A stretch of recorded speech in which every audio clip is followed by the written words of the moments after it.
Going live.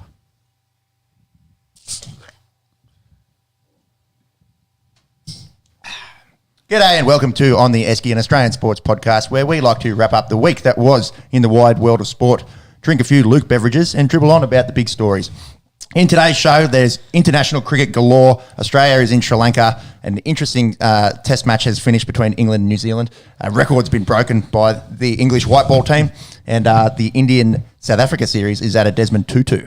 NBA Finals. NBA is done for this year. The Celtics have gone down to the Golden State Warriors in 6 games. Last time we spoke, it was 2 apiece. That Desmond, he pops up, doesn't he? He likes to pop up. Sometimes he pops out. And the Warriors, their dynasty continues. 4 of the last 8, and they've been in 6 of the last 8 finals. Socceroos are going to the World Cup, baby. Andrew Redmayne, if you didn't know his name before this week, you probably do now. The Grey Wiggle. The weeks that were in the NRL, AFL, and a lighter final round this week compared to last week with the huge UFC 275. We've got a little bit of fight news, boxing news, F1, and the golf. The US Open is currently underway. Please remember we have timestamps if you're watching the whole podcast or spodcast. Consider a subscription, and we're going to get the social media going up and running again. We also do have these videos cut into smaller videos. If you want to check out those, check them out. Shout a beer. We like to kick off the show by shouting a beer. Monks, I'll start with you. We shout a beer to those that have performed well in the sporting arena this week. Who is it for you? Yeah, so I'm going to shout a whole team of beer this week. Not as many beers as we've shouted before with like a fan base or a country or anything like that. Yeah, the United States. That was an expensive shout. That one. That's it. I'm not spending too much money this time around, but probably a couple of dollars. So I'm shouting the Crusaders a beer this week. A few NZ dollars. Yeah, a few NZ dollars. I don't know what the exchange rate is at the moment. Hopefully it's in our favour. But it's always in our favour, isn't it? Yeah. Unlike the rugby. That's it. But yeah, they won the Super Rugby Pacific decider this weekend, became Super Rugby. They won the title against the Blues. That was in a 21-7 victory down there at Eden Park. Yeah, a bit of a one-sided affair. So we're talking about dynasties. Crusaders right up there in the rugby world. Obviously, we're a bit more league-orientated. And the Brumbies went so close last week to making it to that big dance. But another all-New Zealand final. It seems to be the way that it goes in rugby union at the moment. Yeah. I imagine those All Blacks will be looking very, very good. I saw Roger Tuivasa-Sheck get picked in the squad. Will be playing for the All Blacks. So obviously, seeing him tear up, rugby league fields. Haven't watched a whole lot of Super Rugby. Admittedly, I'll probably try to catch some of the Test matches. Looking forward to seeing RTS rip it up for the All Blacks. Definitely, yeah. Shauno, from one sport that we sort of semi-follow to another sport that we semi-follow. Yes. Who are you shouting to be? Following up the same as last week, we're going to stick with the Avs. So the Avalanche from Colorado. They won their first match of the Stanley Cup final. Mm-hmm. So they won that 4-3 in overtime over the Lightning. They're currently at the end of the second period up 5-0 again. So well on their way to a potential championship here and winning the Stanley Cup and playing lights out. The sweep is on. Sweep is on. So cut that, and when we come back in a few weeks and that happen. The sweep is on. Yeah. The curse. But shout out to the Avs. Keep rolling. The big crowd there in Denver for this match, for this game. So, it's looking very, very tasty and very in the favour for another Denver championship. Didn't the Broncos cut their training camp short so all the players could go? Yeah, I think for game 1, yes, it was the end of their voluntary, the OTAs, so they had a field day, and then I think they followed it up with a whole bunch of them showing up and going to this game. I know that Danger Russ, of course, was there. He loves to post it on his social media. So the coaches, a bunch of players turned out. So I reckon that's better for culture building in June. There's no contact football for another 3 months. I reckon exactly. A night at the ice hockey and a few Coors Light consumed. I think that might be better for building culture there for the Broncos. Could be looking down the barrel of an Avalanche sweep, or definitely an Avalanche series win, winning the first 2. I will shout a bit. Jeez, we're all shouting teams beers. I'll just shout Andrew Redmayne. I'll just shout Andrew Redmayne of Socceroos fame, of no one knew who the fuck he was last week kind of fame, and everyone in Australia knows him now. The grey wiggle, a very ballsy decision there. From Graham Arnold to substitute Matty Ryan, the skipper and goalkeeper, for a bloke that's just played in the A-League and has, I think it was his third international cap ever. Wow. Penalty shootout specialist. Everyone is aware of his dancing around the goal line antics and pegging the opposition's water bottle into the stands, which apparently had which way all the Aussie kick takers like to go. He's become a cult hero and was pretty cash in the post-match presser, just saying, only him and the coaching staff knew about it. None of the players knew that it was it was going to be a ploy. Well, is Matt Ryan? Isn't he the captain as well? The guy that he dragged didn't even know either. So, dragged the skipper. Aaron Moy gets past the captain's armband. And remember about 6 weeks ago there was that Chelsea game where they dragged their starting keeper and chucked in a air quotes shootout specialist. Bloke made 0 saves. It went to 11 pens, and then he took the one that missed. So glad it didn't go that way for Andrew Redmayne and the Socceroos. They went the hard way. We were talking about the odds, when they had to go over to Qatar and beat the Emiratis in the Middle East. That's no easy feat in itself. And then beat this highly fancied Peruvian team. Although, check the tape. I gave us a sniff, I reckon, last week when we were looking at that Peruvian side. We noted that they're fifth in South America. You can't really pay too much attention to which clubs that they're at, but they're not. They don't really have superstars. They're not kind of like a Chile or Colombia who they finished ahead of, that have got these world class players. And I think the other thing that really would have hurt them was the heat. Because they're used to playing at altitude, maybe muggy conditions, but not playing at sea level, dry, oppressive heat. The game itself was an absolute snooze fest. It was 0-0, and just didn't really get the feeling that there was going to be a goal scored in regulation. The extra time was pretty close. The Peruvians gave us a few heart attacks, hitting the woodwork, and had a few shots on target.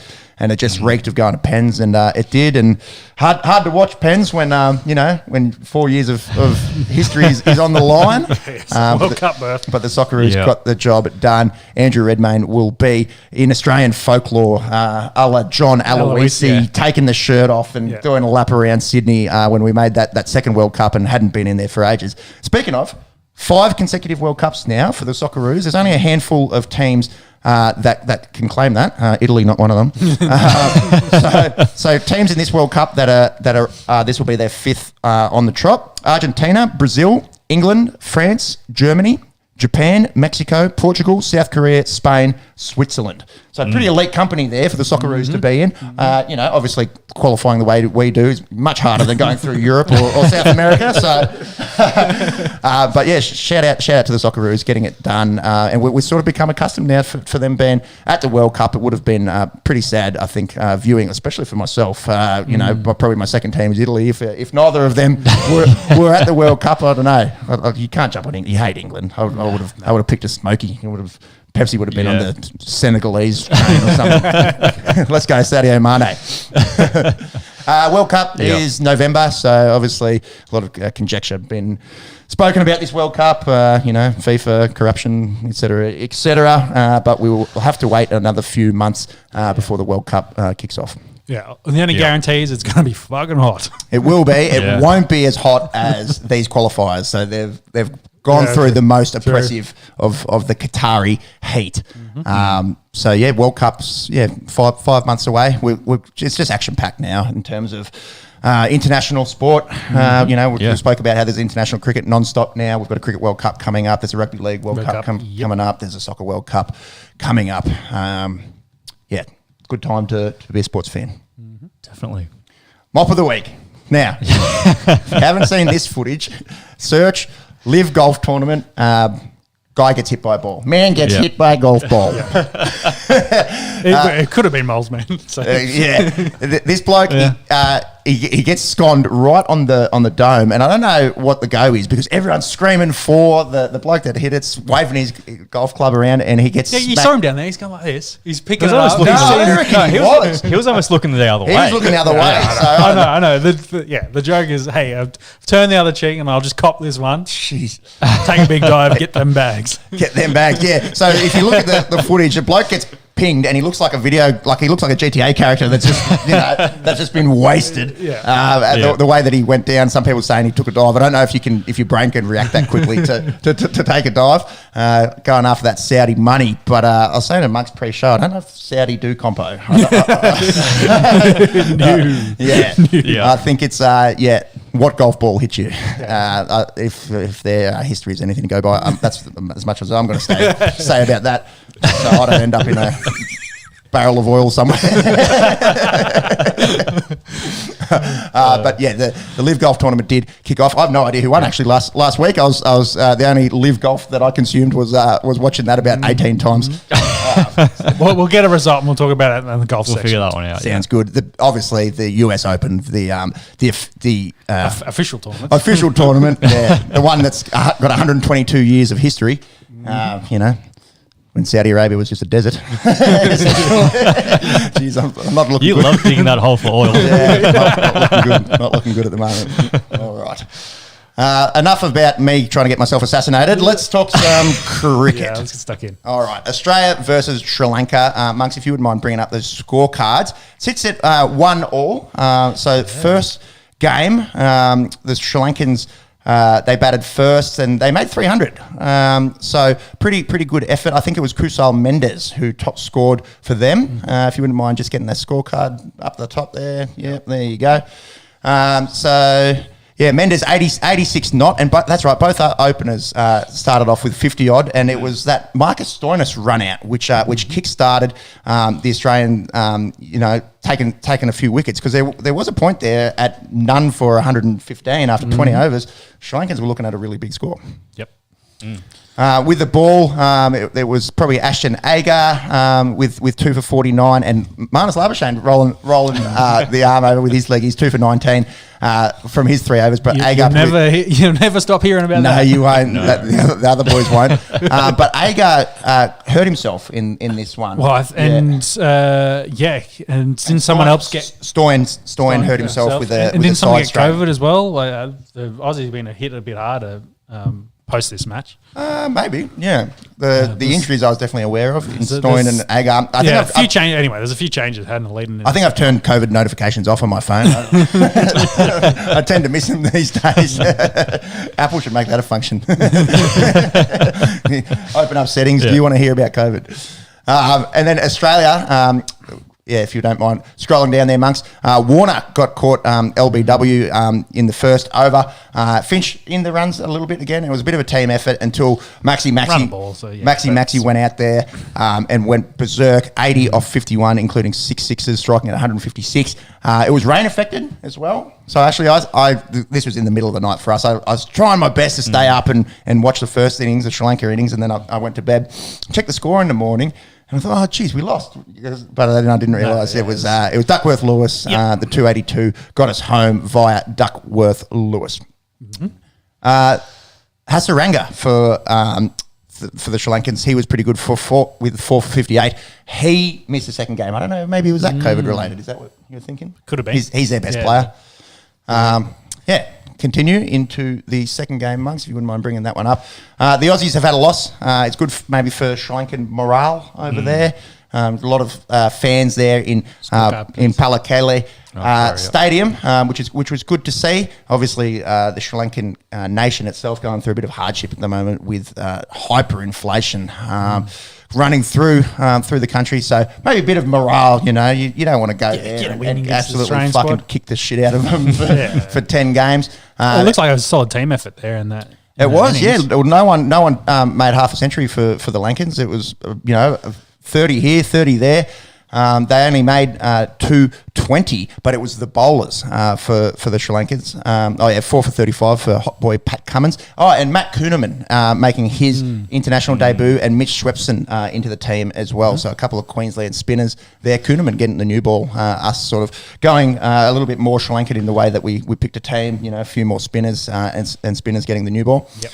And then, we just couldn't really get going. Lots of starts, 37 from Warner, 28 from Smith, 23 from Head, but no one going on with it. And it's full credit to the Sri Lankan spin attack. They were all pretty good. Hasaranga is there. I must have missed him. Karuna Ratne, 3 for 47. And De Silva 2 for 26, the best of the Sri Lankans. So the series goes to 1 apiece. The third game kicks off tonight, 7 o'clock. 5-game series there. So good to see Sri Lanka with a win. And thinking of Stoyne and Agar and anyone that may have got the COVID that slipped through our our grass. I don't think anyone has. Maybe you've seen it somewhere else. The coach didn't travel with him at the start. Okay. So because he's had COVID. Okay.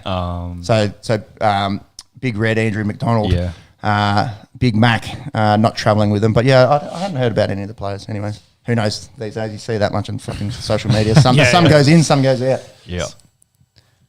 All right, England and the Netherlands. Let's talk about them first. They did win another Test match. We'll talk about that second, I think. So England have.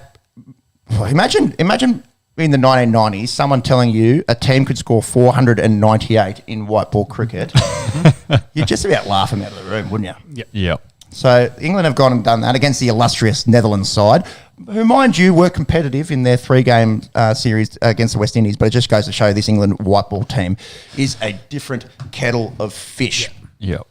I've got the scorecard here, so you don't need to bring it up. There was 3 tons. So Phil Salt made a ton, 122.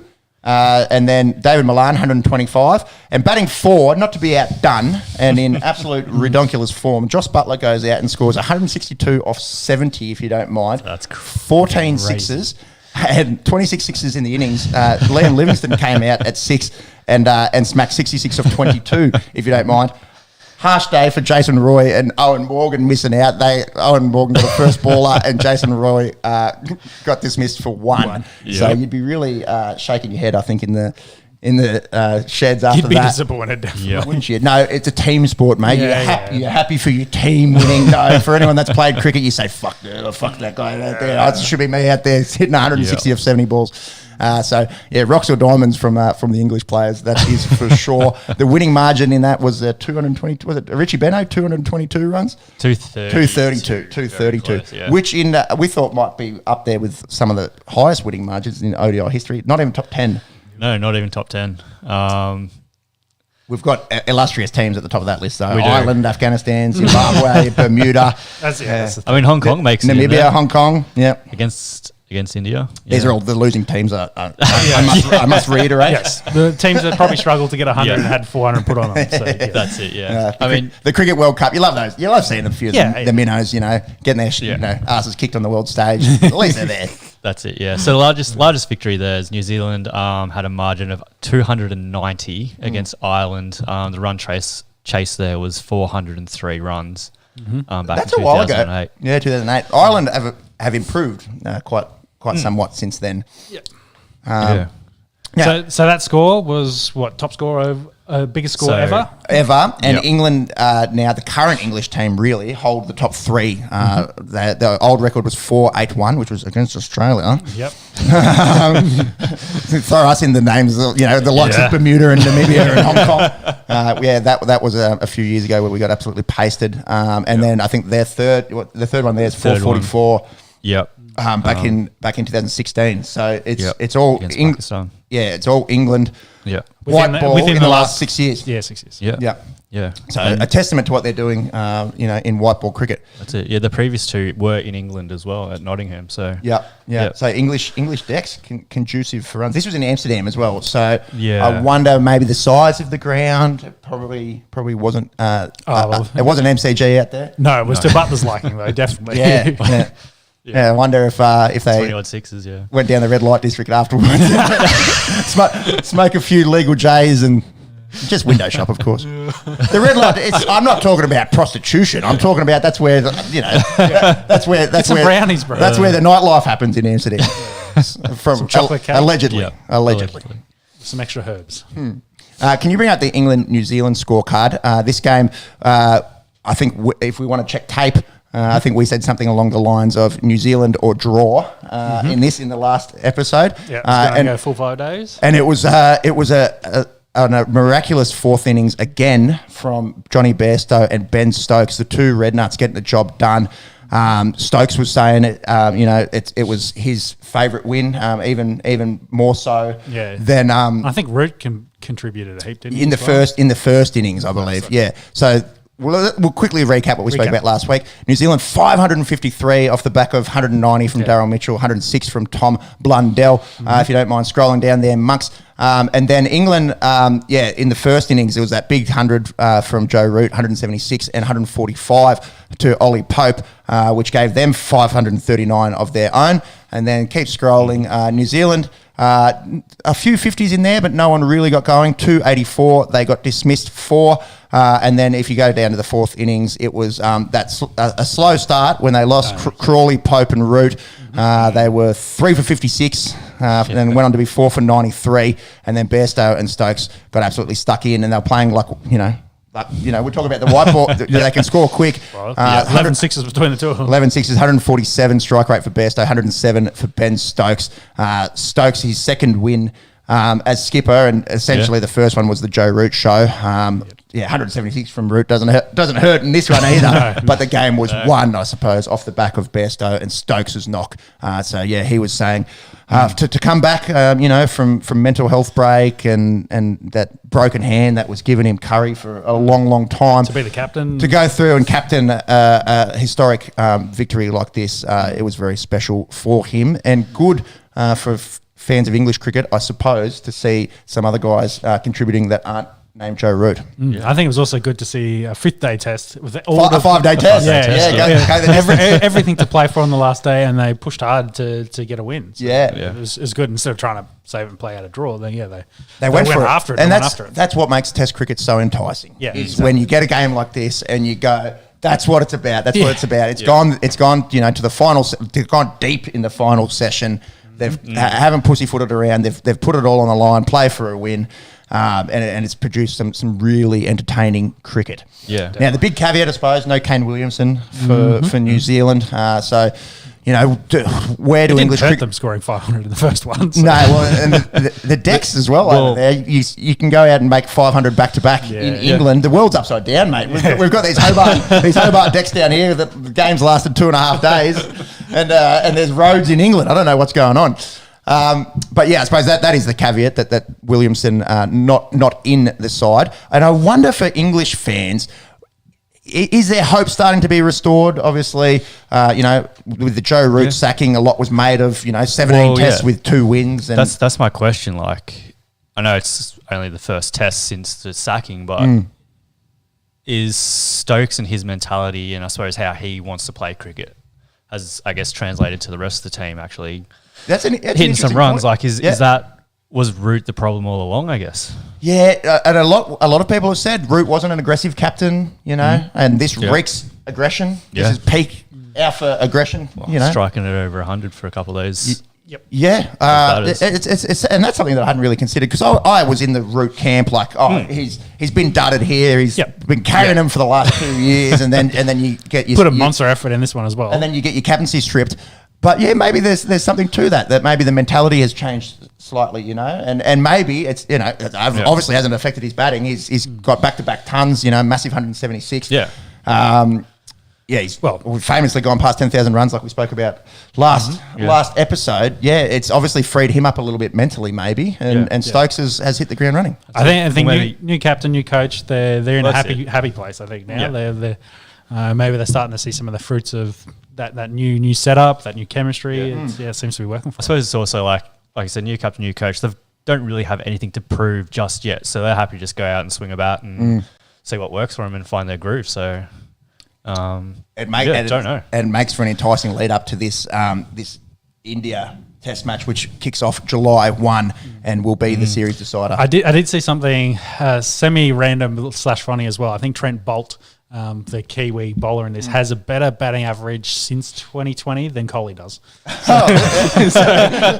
I'll just throw that out there. I think because he got a half decent score in this one. Yeah.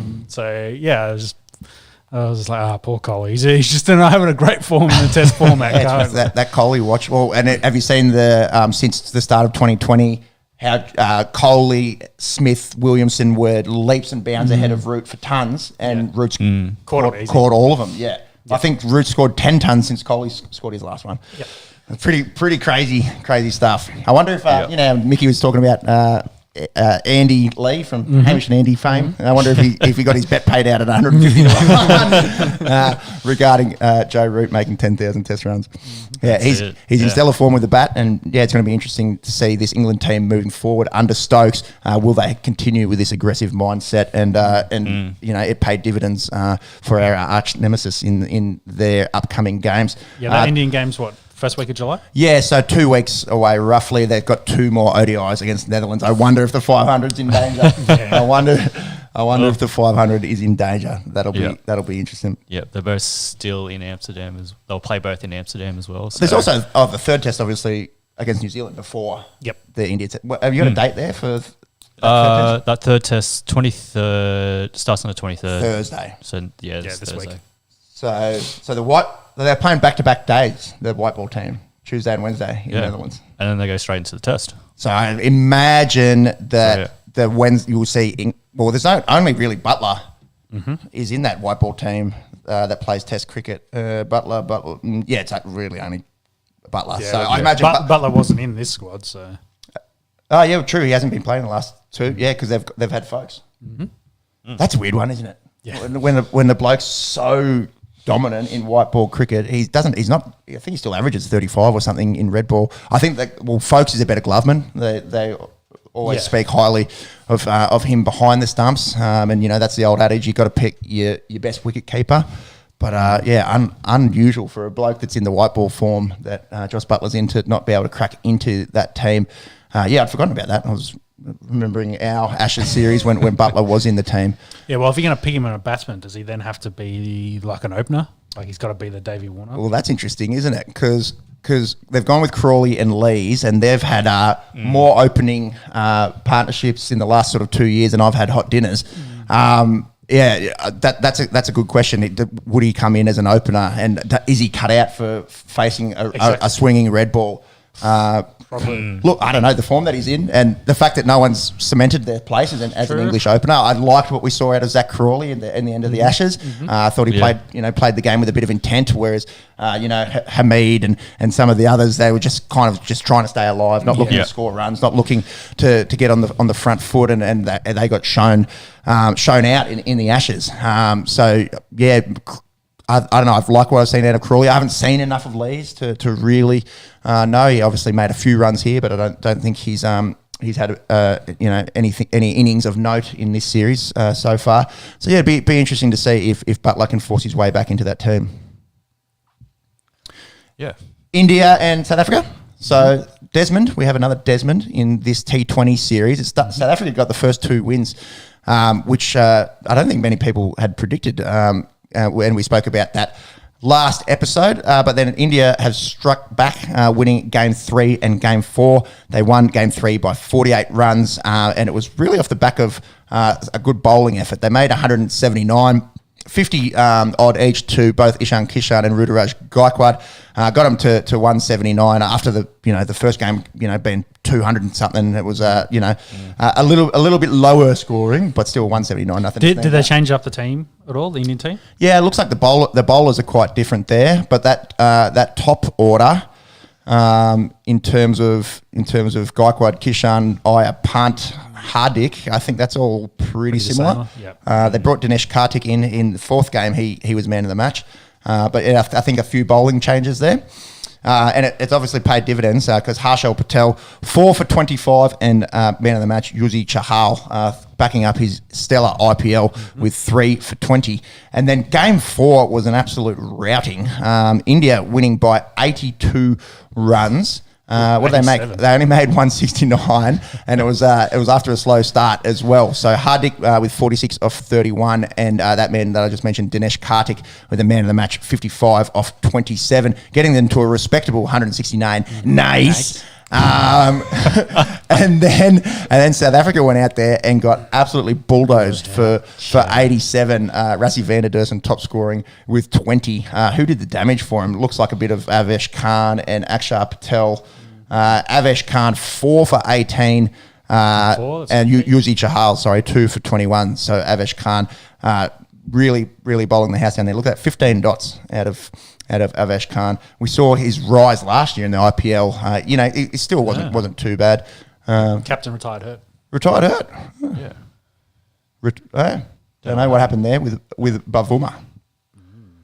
Must have been a hit or something, you think? Yeah, he was about 5'4", so it wouldn't surprise me if he caught one on the melon. Maybe you can chase that one up. Monks, what happened to Bavuma?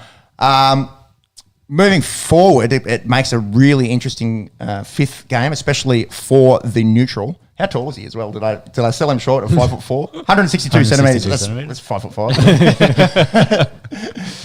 He'd be fighting. Close, he'd be fighting against Mighty Mouse if he was in the ring, in the octagon rather. So it makes a really interesting game 5 coming up. He got hit. Yep. Got hit. Yeah. Yep. There you go. Hit by, does it say? I got in the shoulder. From Bhuvneshwar Kumar. Went on to hit the helmet in the face. It bowled a good length delivery, apparently. These shirtos are just as nasty to short people as we are. Jesus Christ, bowled a good length delivery. Short Kings playing, come on. Yeah, the short kings. I have seen the rise of the short king on the internet. We are paid out a bloke that's captain of his country. So, yes. I don't know. We're sitting around fucking with 4 listeners. Play that back. Play that back. Does it really pop up? Yeah, that's it's a little uneven bounce. Yeah, I wouldn't say good. I reckon that's just short of a length. Yeah, just short of a length. But it did off the shoulder and under the cage and hit him in the chin. Not a bouncer by any means. No, looks very unassuming though to retire from that. No, they must have checked him afterwards, and then I'm seeing double, bro. HIA, mate. That's different doctors that are in state of origin. So watch the slow here. It's not. Oh, that's not very short at all. It's just bounce. Yeah, in the shoulder. It's shoulder more than head. I wonder if he popped something or dislocated it. Could do. But you think you'd reacted probably a bit more quickly if he'd popped his collarbone out. Well, you can. Yeah, nah. This is coming from three medical experts. All PhDs. I don't call myself a medical expert. Sean likes to call himself one. Dr. Sean down there. Right. Yeah, broken funny bone, I think. I've seen check him out. I don't know. That's not a dislocated shoulder. You can tell when footy players have got their one arm's hanging halfway down compared to the other. So I wonder why he retired then. Like he's looking like he's good to go, and then what's he on there? He only faced one more ball after this, and then went off because he retired after 8 balls. Soft. Does he get hit again? Bloke gets hit by facing up to someone bowling 140 clicks. Yeah, that's it. No, just let it play out. Maybe I need to get in the nets Piers Morgan style versus Brett Lee. Yeah. He must have just faced the next one and been like, oh yeah, there's something not right here, and went off. Yeah, be interesting to see what scans revealed. Anyways, Game 5 happening in that one. I think West Indies are currently playing Bangladesh, Test match. Don't really know what's going on. Don't really care that much. 2BH. I think that's cricket. Let's get stuck into the NBA, and we have a champion. The series was a Desmond 2-2 last weekend, leading into Game 5 and Game 6. And this was a bit of an Esky curse. I think, we kind of, me, you and Steam all went to Celtics. Yep. And Sean didn't remember who he'd picked. I wanted a Game 7. I really wanted a Game 7 as well. But everything to play for, but 6 games, you can't complain. Exactly. For a final series. And it was a back and forward series, obviously. the Warriors getting Game 5 and Game 6, but before then it had alternated. And it was hard to pick because we saw those 2 away wins in the first lots of matches, and Steph Curry not having to carry this team. Jordan Poole put his hand up. Andrew Wiggins put his hand up. Yeah. Clay, whilst he definitely wasn't his best, played his role. Draymond wasn't scoring, but he played D. his role, He talked that shit, and they won that ring. So that one worked out well for Draymond.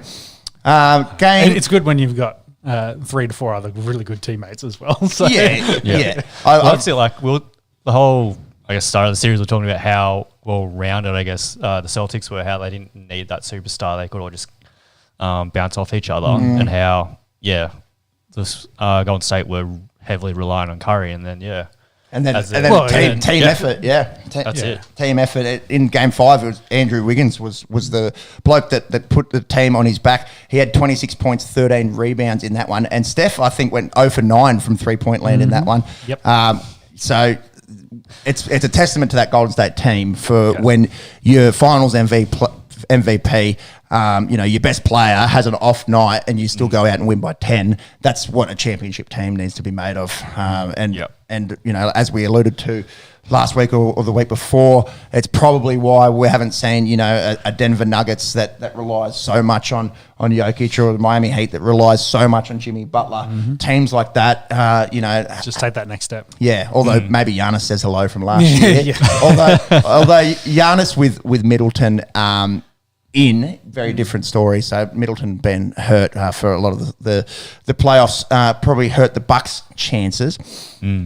Now, I think the conversation probably has to go now around Steph winning his first Finals MVP. A lot of people had that as a little caveat and as to why Steph, shouldn't be considered as one of the game's all-time greats. No one's going to sit at this table and say that Steph Curry is the greatest basketball player of all time. No. But he has to be in the conversation now, doesn't he? Yeah, well, the first point I want to Rick in the chat, you got to say that Curry over KD.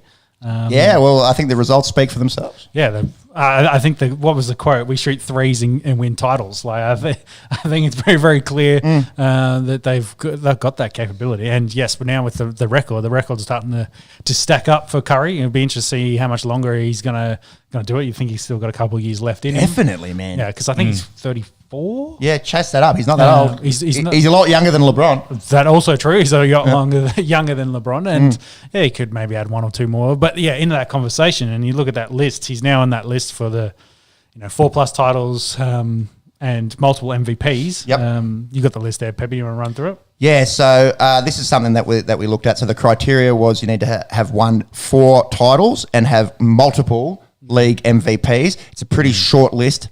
So Bill Russell, it's funny that no one ever talks about Bill Russell being the GOAT, although I imagine it, because it's hard here because a lot of our parents and grandparents didn't watch basketball growing up, whereas you talk to young people and most people know what's going on in the NBA. So I reckon over in the States, you'd be talking to some old timers and they'd say, Michael Jordan ain't shit, Bill Russell. Bill Russell is the GOAT, man. It's generational. Generational, but he had 11 titles, 5 MVPs, which is double anyone else on this list. Obviously, the Celtics had that long run of domination. There wasn't any salary cap in those days. It's akin to the mighty St. George Dragons of the 50s and 60s, where you could pretty much just buy the best team. But, hard to maybe compare, that long ago back to Bill Russell. But then everyone else on this list is reasonably similar numbers.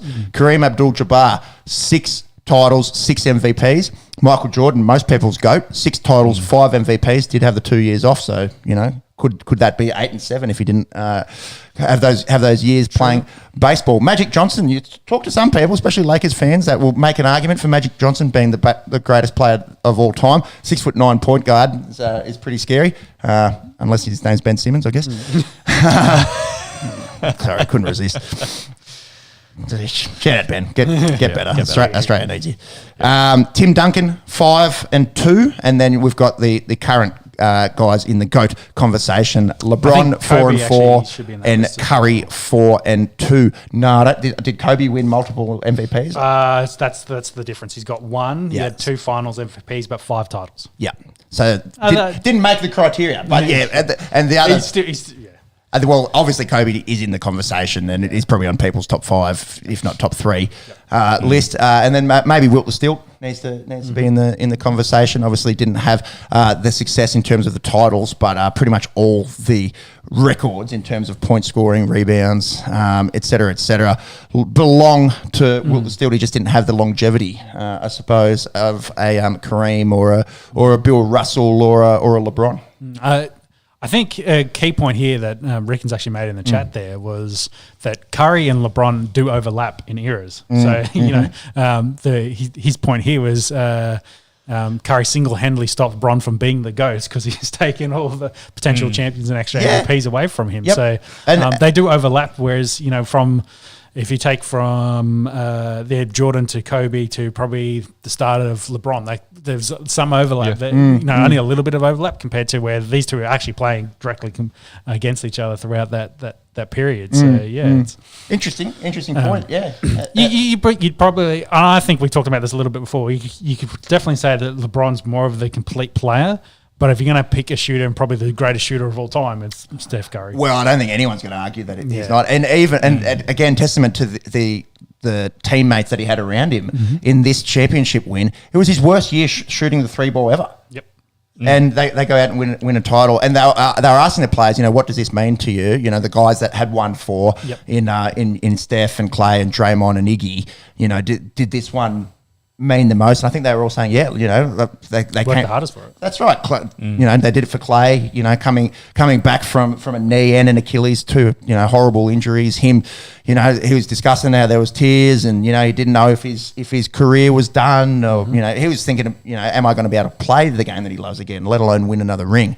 So I think that kind of rubbed off a little bit on some of the other players. And then, going, 2 years ago, going from being dead last in the West to, sort of rebuilding last year, and we saw Jordan Poole finding his straps and them getting Wiggins over and him becoming I don't want to say it, but potentially having those guys sit out for long periods has allowed the younger guys to kind of develop as needed. So when they've come back, they've now come as a more complete squad. And can play their role. So put shout out to Jordan Poole, man. There's a reason why we've been talking about the splash triplets, and he was very good. He only plays 25 minutes or so, and he was nailing his three pointers. Interesting celebrations afterwards. They're talking about getting the bag. They're talking about a bag of money. Yes, is the American term. Yes, of course. Can tend to mean something different down under. So it's always fun to see those guys winning it for the first time as well. With their ski goggles on and the champagne flowing. It would have been a rough flight back to San Fran, I think, because they flew the next morning. I don't know if the celebrations had a 2 hour break, or if they stay on that train, baby. Get on that plane. They would have been on that team plane. Rolled straight in, zero sleep. Yeah, I'm going to go with that one. I think, Bucks. They would have gone all night and would have kept going on the plane, just full goes on the plane like that, and looked as cool as you just doing it. What noise did they make? Full party bus, party plane in this instance. I'd reckon so. So amazing, like I said at the top of the show, what the Warriors have been able to do. 4 out of 8, wins in the last 8 years. 6 times at the finals, and the only 2 times that they didn't make the playoffs, they were without half of the Splash Brothers in Clay Thompson.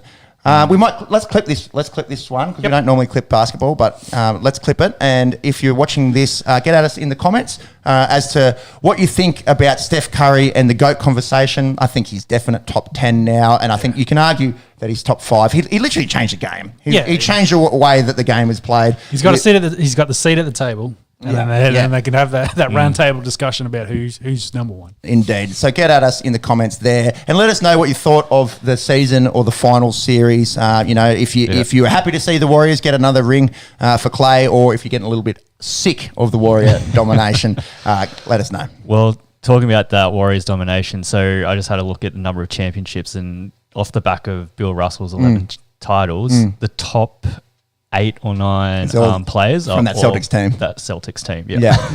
Who else? So let's read out some of these names because they're guys that people aren't really familiar with. I'm not familiar with them. Sam Jones, Tom Heinsohn, KC Jones, Satch Sanders, John Havlicek, I know. Yep. Well, I think we'll leave it there. They're all, but that's all dudes from that Celtics team that won 8 or more rings. Yeah. It's pretty sick. That's it. I think the competition was a crazy. little bit smaller as well, team-wise. Shout out to you, Rick, in there. That is quite funny. There was 10 teams in the league and half of them were plumbers. That's it. Same as Semi-pro. Semi-pro. And it's the same as, footy down here in the 70s and 80s when blokes had to go play two jobs. Play in front of 80,000 people at the MCG on a Saturday and then go fucking clean out someone's shit out of the fucking drain on a Monday Ricky's morning. labour next day. Yeah, exactly right. Again, the old timers, they probably Different times. Yeah, and they Professional. like to let us know about it, don't they? That's it. 8 days a week, 25 hours a day. Walked uphill both ways to school. In the snow. That doesn't snow here. Lived in a shoebox. Yeah, lived in a shoe. You had a shoebox. Other news outside of the finals and Steph Curry chat. The Rockets, they've brought Christian Wood in. There's a few trades happening, but this was probably the biggest one because we talked about Luka. He needs support. Yeah, sorry. Dallas have brought in Christian Wood from the Rockets, probably the Rockets' best player, their centre this year. Boban goes to the Rockets with a few others. Yeah, that was the most interesting one because he had the bromance with Luka, of course. Yeah, so. Indeed. He wasn't playing. He was brought in to sort of support Luka, wasn't he? Yeah. It wasn't playing big minutes for them at all, but it was there. As a friend, as someone that you talk to, you can be with, and they had a big romance. You see it. So Luka's Slovenian and Boban is Bosnian. They're different languages, but I think they get by. Yeah. So I think they might have had a bit of that. I don't know. The politics in the Balkans in there as well. I don't know who's friends with who and who hates who, but obviously it changes week to week at this rate. Week to week, you reckon? It might have changed a bit in the last 30 years. So interesting. Boban going down to the Rockets. He's been doing a bit of acting. I haven't seen those John Wicks, but he's in them. I'm sure you boys are all over John Wick. Of course. I watched what's the movie? Yeah, that movie. I watched a movie on Netflix that had Boban in it. I didn't realize until the Adam Sandler one. Yeah, the Adam Sandler one. Hustle. Yeah. No spoilers. That is a basketball movie. So. No spoilers. I haven't seen it yet. Apparently very good. That's a funny movie. Yeah. But yeah, he's in it. He was funny in it. There you go. Yeah.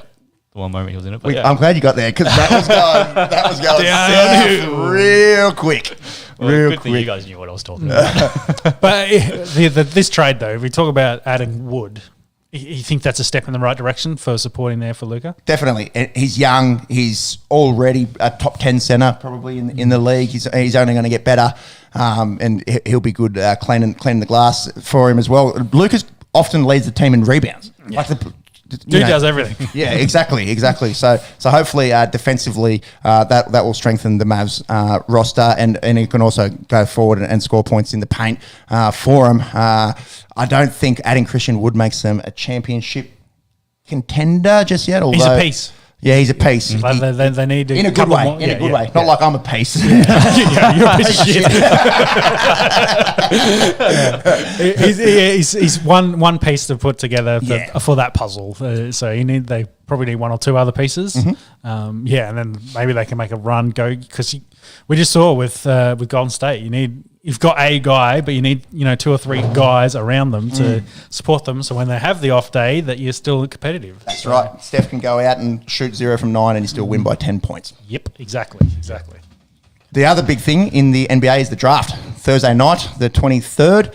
I don't think we'll be podcasting next week, so we might cover it the week after. The results. Yeah. Just go back onto Mavs as well. Apparently, Goran Dragic over at the Nets isn't too happy. He's been seen with, I think he went across to Slovenia with Luka last week. So apparently that might be a bit of trade talk as well.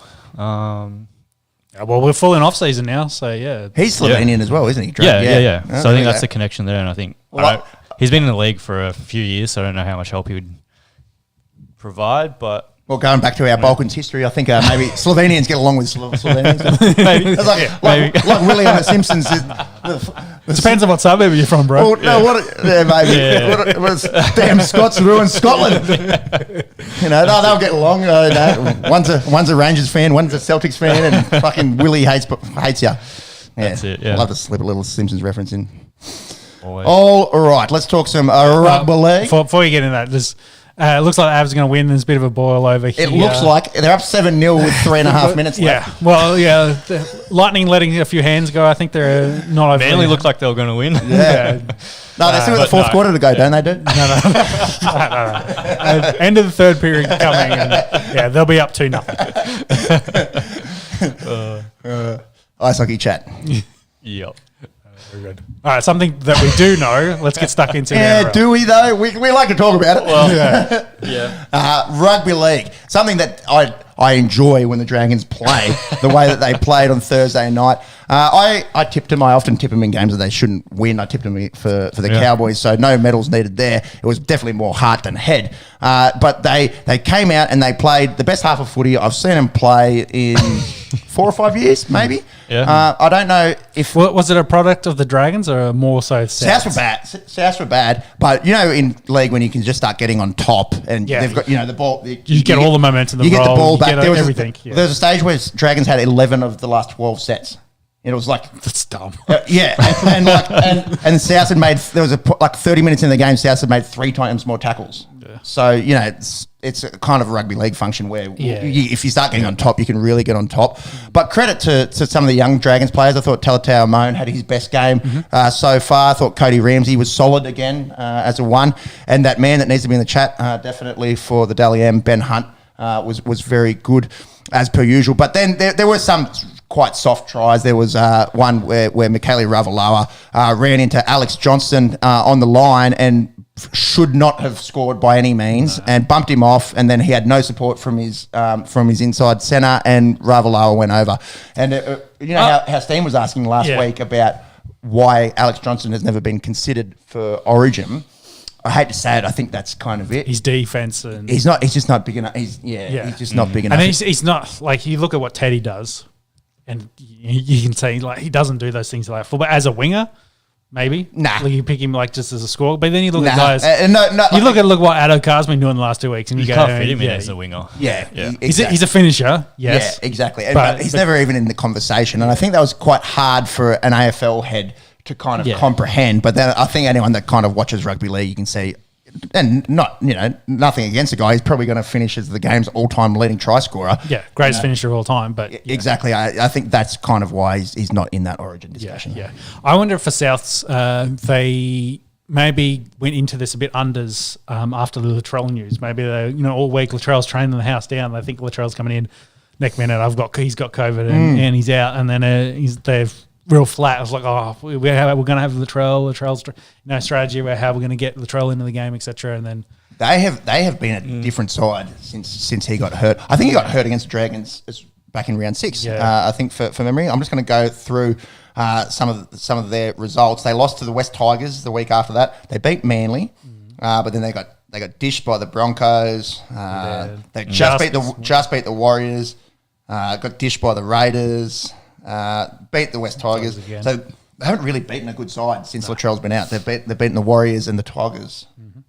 So he really, you talk about basketball players that, put a side on their shoulders and just carry them through. That's the kind of player that Latrell Mitchell is. He's so talented, and I wonder if just for the week that they had him all around, and then you got the rug pull, and without him, then maybe they came into this very flat. Not knowing what kind of where they were going to get points from, and the Dragons ate them up.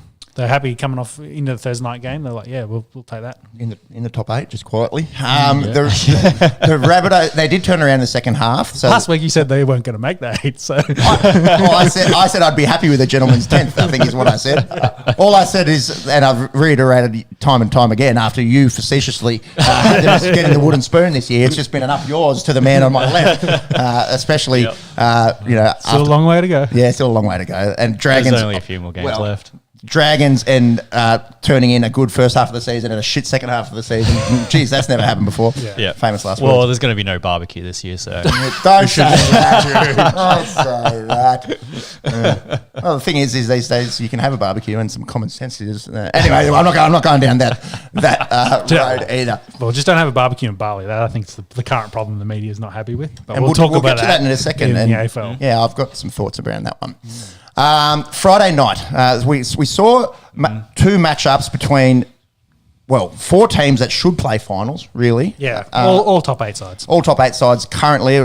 Can Manly hold in without Turbo? That is the big question. They looked very good in this game for the first 60 minutes. And then the Cowboys Hopped on the bus, unfortunately, yeah, and the Cowboys ran them home. yeah, and that man Scored Valentine, 3 tries in 5 minutes. yeah, I think 3 in the last 8 or something. Yeah. they scored like 2 tries within 2 minutes. Yeah. Like in the 70th, 70. I think 74th, 73rd, 74th. Holmes going the 90 for the death. What a great try. And showed what we've been talking about, his pace and strength at that centre position. He's been a revelation. Yeah. And can't wait for him to play for Queensland again in another week's time. So It's funny, a few people poo-pooing Val Holmes still, and you're like, are you watching rugby league at the moment? Like, he is... Cowboys are in the top 4 for a reason. Yeah, dude, he's a very good footy player. It's like we spoke about, maybe, obviously going over to America, he didn't do anything in terms of becoming an American footballer, but in terms of the training... So do thousands of other people. Exactly, and, and in terms of the training and becoming a better athlete... NFL is just on another level. Yeah, sure. I think even if you're not good there, you're still peak. And I think when he came back into the NRL, there was that little bit of teething early on, but I think some of the the sprint training and power training that he would have done trying to become a running back has paid dividends, and he looks like one of the game's premier centres at the moment. Yeah, well, I think that transition from fullback to centre has really helped. Yeah, so definitely. It's definitely there. They did lose Cotter in the warm-up, but we'll talk about that when we get into the Origin section. But it was a great game, good game there for the Cowboys to win. Storm Broncos with a Raiders fade in this one. Yeah, they started out really well. They were on top, and then the Storm just did Storm things in the second half. Well, they were 16-6 with like a couple minutes to go in the half, and then the Storm ran them down. Did they tie it up, or was it 16-12 at halftime? I think they scored before the half. They scored at least once. I just can't remember if they tied it up or not.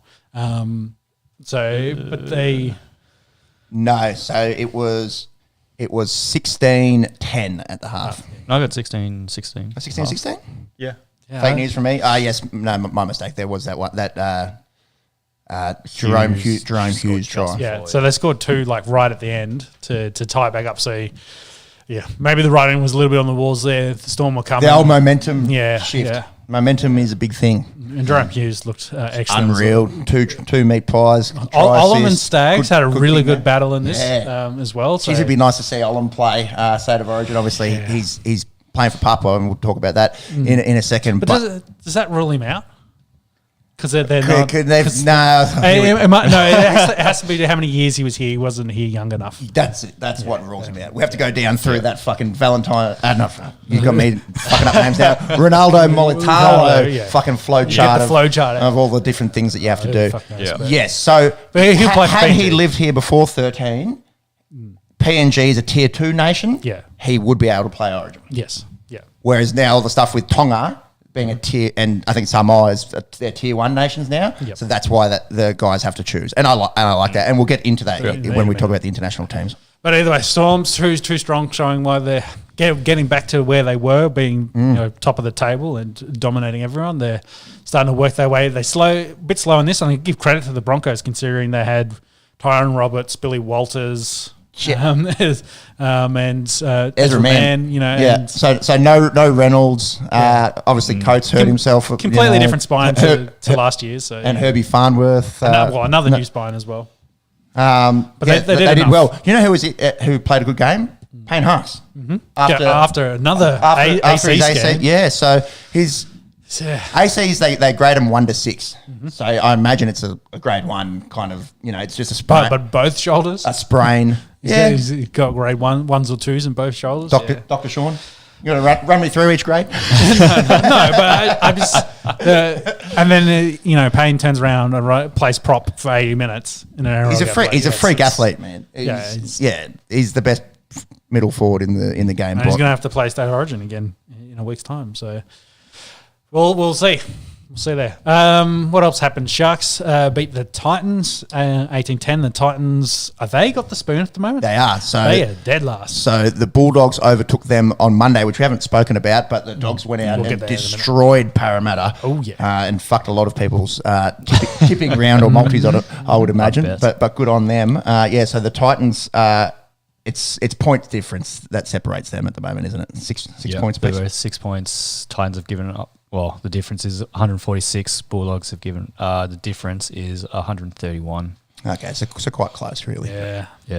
Yeah, it's been a shit show of a season for the Titans. They're on a massive losing streak at the moment as well. Yeah, those 3 wins, I think they came in the first 8 games. I would not be surprised if we see changes made. We're talking about coaches. Yeah, 5 on the hot seat. 5 sackings. 5 sackings in a year is the record. We've had 3. If there's going to be anyone join that list, it probably should be the Titans head coach. Anyway, Sharks did well in this. Nico Hines, unreal. Again, pushing his chances. We'll see what that squad looks like, whether he does get the 14. Yeah, we'll see it in about 6 hours. Yeah, and whether that's maybe happens with, of course, no Jack and Appy Chaos. I know potentially going to be hooker, but we'll talk about that. Let's save that. He's jumping the gun here. Jumping the gun. Spoilers. All right. Well, let's run for the Panthers dick the Warriors. Not unsurprising there. So Eels, though, I think is probably the interesting one here. They're pretenders. They're an enigma, dude. They're a fucking enigma. They get pumped by Bulldogs and turn out and beat the Roosters the following week. I picked the Chooks. I thought that the Eels, they're fake, but then I forgot, the Chooks are a pretty good team, so the Eels should probably beat them. Yeah. It must be so frustrating for Parramatta fans to watch them and go out and beat Melbourne and beat Penrith and beat teams like the Chooks, and then dish up what they did on the public holiday Monday. It's a roller coaster of emotions. You'd be happy because you know that they can beat these good sides, but then you'd be frustrated at the consistency. And it just looked like they didn't show up at all on Monday. And whether it's underestimating the more lowly opponents and not preparing properly, or I can't tell you what's going wrong with this Parramatta team. We could say maybe there's some off-field stuff potentially, but it would be having to be happening every week for the last 3 years for that to be the case. Because we can say the Madison situation there, where signed to the Dolphins, and then has backflipped and has officially now signed to stay with the. He signed like Eagles. DCE signed to the Titans. Yes, exactly. So, but whether that stuff's going through the camp and boys are going, Origin players fucking off. What do we, But is that happening every week for them to be so up and down? For the last 3 to 4 years. It's an isolated incident, and Madison has verbally committed to the club for 4 years. He just needs to put the pen to the paper. I don't think it is. I think there's. I don't know. That club is just. I guess that's their culture now. It's ingrained how they perform. So it's going to be so interesting come finals time. They should with that team. They should be in the top 8. They know that they can beat the good teams. Again, rugby. It's a long year in the NRL. Yeah, sometimes it must be hard to motivate yourself to get up and go bash into blokes. When your body's sore and sometimes the short turnarounds. But yeah, I don't think anyone can tell you what's going on with this with their consistency. No, not at all. Not at all. Yeah, those that are within the club probably know better than us. I did skip over it, but should we talk about Ivan, Mr. Cleary? Yeah, he's had a bit of a rough run. It sounds like he had blood clots in his legs. They were worried about a clot that went from his leg into his lungs. Ended up in ICU for a bit. I don't think he's travelled for the last 2 weeks. He's not allowed to fly. Not allowed to now. Of course, now definitely not allowed to fly with all the blood cuts. But it sounds like he's on the mend. Yeah. Probably going to be out another week, which is kind of important because it's their assistant coach. What's his name? Is it Dimmy something? I can't remember exactly. But he's the dude that all these other clubs that are now looking for head coaches are chasing. Okay. So he's getting a bit of a one, he's super important to the Panthers now, but also everyone's chasing him, and he's getting a bit of a show your wares, getting out there to show that he's still ticking the club over while Ivan is trying to recover. So It was an interesting timing how it all come together, but kind of surprising. Just showing Ivan show up to press conference on crutches because he's got the blood crossing his legs. Oh shit, he's not a like a massive dude, and he's not that old of a guy either. No. So you feel for him a little bit. Especially when your son's the best player in your bloody oath. squad. Bloody oath. It is serious. Like anything to do with the cardiovascular system, you don't want to sort of, poo-poo it. But I think he had the one night in intensive care and he's on the mend and it's going to be all good. Yeah, look, you don't want to hear blood clot, do you? No. But definitely not. I think it's all, a few weeks' time, everything goes in the right direction. Ivan will be back, coaching the best team in footy. The other thing from this was it was the last Warriors game at Redcliffe. Oh, okay. So they're heading home. So they are finally heading home after 2.5 years. Something like that. Yeah, let's see if half the squad misses the plane ride home. They might think, oh fuck, our former coach didn't want to go, and one of our best prop forwards didn't want to go. Maybe half of them missed the flight. Yeah. They'll be like a few Commonwealth Games athletes and disappear. A few marathon runners from Sierra Leone. Commonwealth Games this year as well. Very soon. More. So to finish up, we've got Sunday's games. The Raiders game will be in an hour's time. That is against the Lonely Knights. Raiders haven't beaten the Knights since 2019. So the cure for COVID, if they win today, no more COVID if the Raiders win, they will eliminate that. But yeah, it'd be interesting to see how this game plays out. Adam O'Brien, the head coach for the Knights, has said some interesting things in the media, got stuck into the Novocastrians a little bit for their ingrained culture, etc. Which is interesting. Yeah, a bit raw, considering they had 21,000 show up for that Knights game the other week. Dude, they fucking love it. They always come out. I tell you who wouldn't have 21,000 if they were playing the way the Knights were. The Canberra Raiders. Luckily, it's a nice day here, and the fickle people of Canberra might actually get out there and support the Green Machine. Mate, they live and breathe rugby league in Newcastle. Yep. And interesting, Monks, you're just chasing up the direct quote. He called out the last 20 years of culture. Like really? Yeah. Like if you want to call out the last 5 years, okay. Yeah, okay. But there's some pretty handy footy players to run out for the red and blue. Andrew Johns, Danny Badeiras, Matt, the better Johns brother in Matty. Interesting. Kirk Gidley. I think it was an interesting quote that probably shows that there are definitely challenges there. And I think there's a few chinks in the armour. Yeah, if we're talking about the five to kinks equal in the armour. Yeah. Kinks or chinks? You can have kinks in the armour. That's definitely possible. And there's kinks, also, I don't think it's going to be chinks. Well, you can say chinks. No. Kinks. I think it's kinks in the armour. Oh, goodness. All right. I'm getting assassinated by the Saudis and we're getting cancelled this episode. No. I can't remember. What is the exact word they used for the actual... for the chainmail, what is the actual mate? Fucked if I know. The little loop that makes up a single bit that makes up the chainmail. Fucked if I know. Are we starting a LARPing segment on fucking? Well, we're talking about medieval all day, so.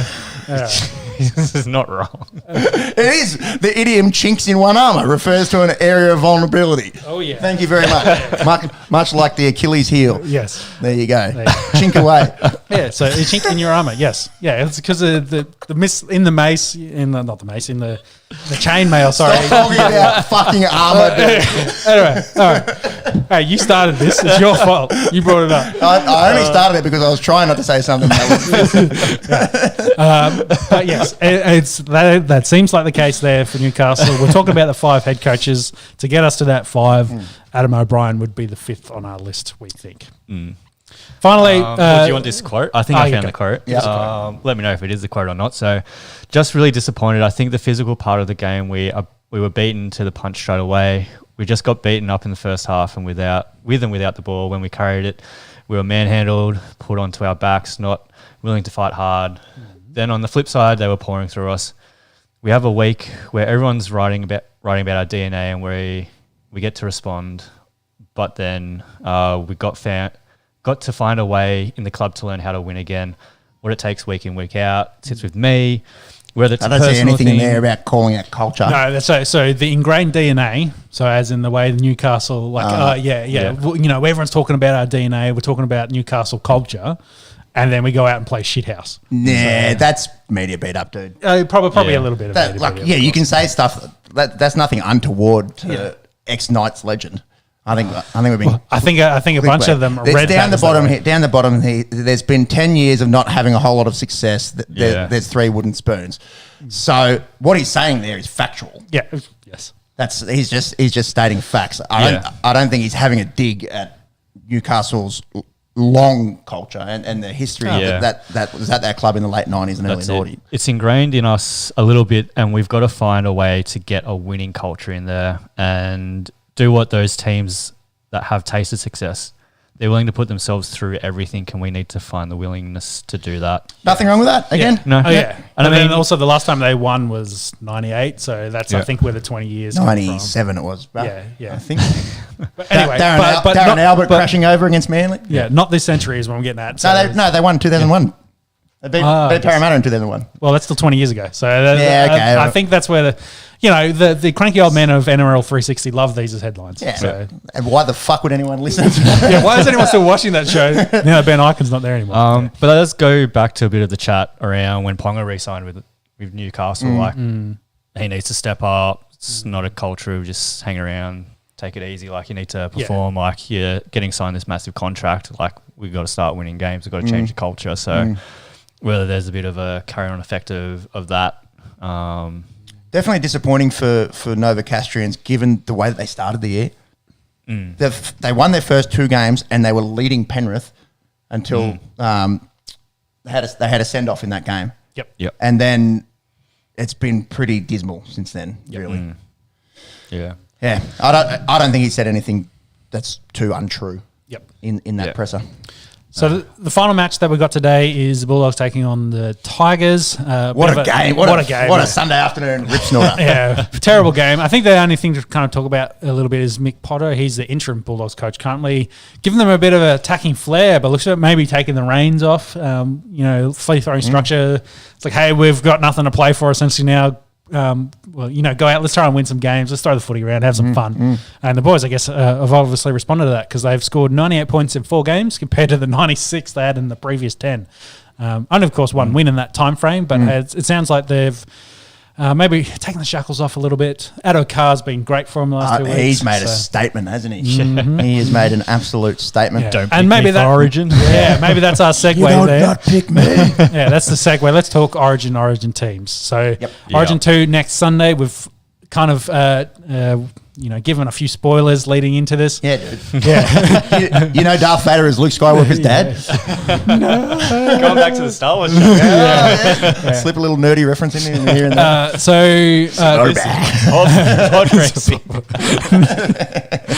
Cotter injured his hammy in the warm-ups. He's out 4 weeks. He got hurt. Xavier Coates, of course, we knew was out. Jack Whiten has the COVID and will be ruled out. Latrell is unavailable. He was coming back, needed a game, but also got the COVID. And Pappenhausen, who also I think was going to play a game, got the COVID and will be ruled out for New South Wales. So a few changes there. For Queensland, I'm not 100% sure who they'll bring in as an extra second rower there. They had a few options leading into the first game. Oates for Coates probably makes the most sense. He's been playing well, but You then think over the but hammer? there's Over also the Hammer's hammer. son? So it'll be one of those two. Yep. One of them will get picked and play that role. I think Carrigan probably comes in the starting squad for Cotter. Yeah, and then, he was unreal, and then they picked someone off the bench. someone out on the bench from one of the boys that missed out from game 1. I think that makes sense. Yeah, that makes the most sense for in my mind. And Carrigan's been great for the Broncos, even in a losing game for the Storm. So that I think is the Queensland side. I think very much outside of that, they'll be unchanged. Yeah. If it ain't broke, don't fix it. And I think they'll stick with the Harry Grant and Ben Hunt, that combination.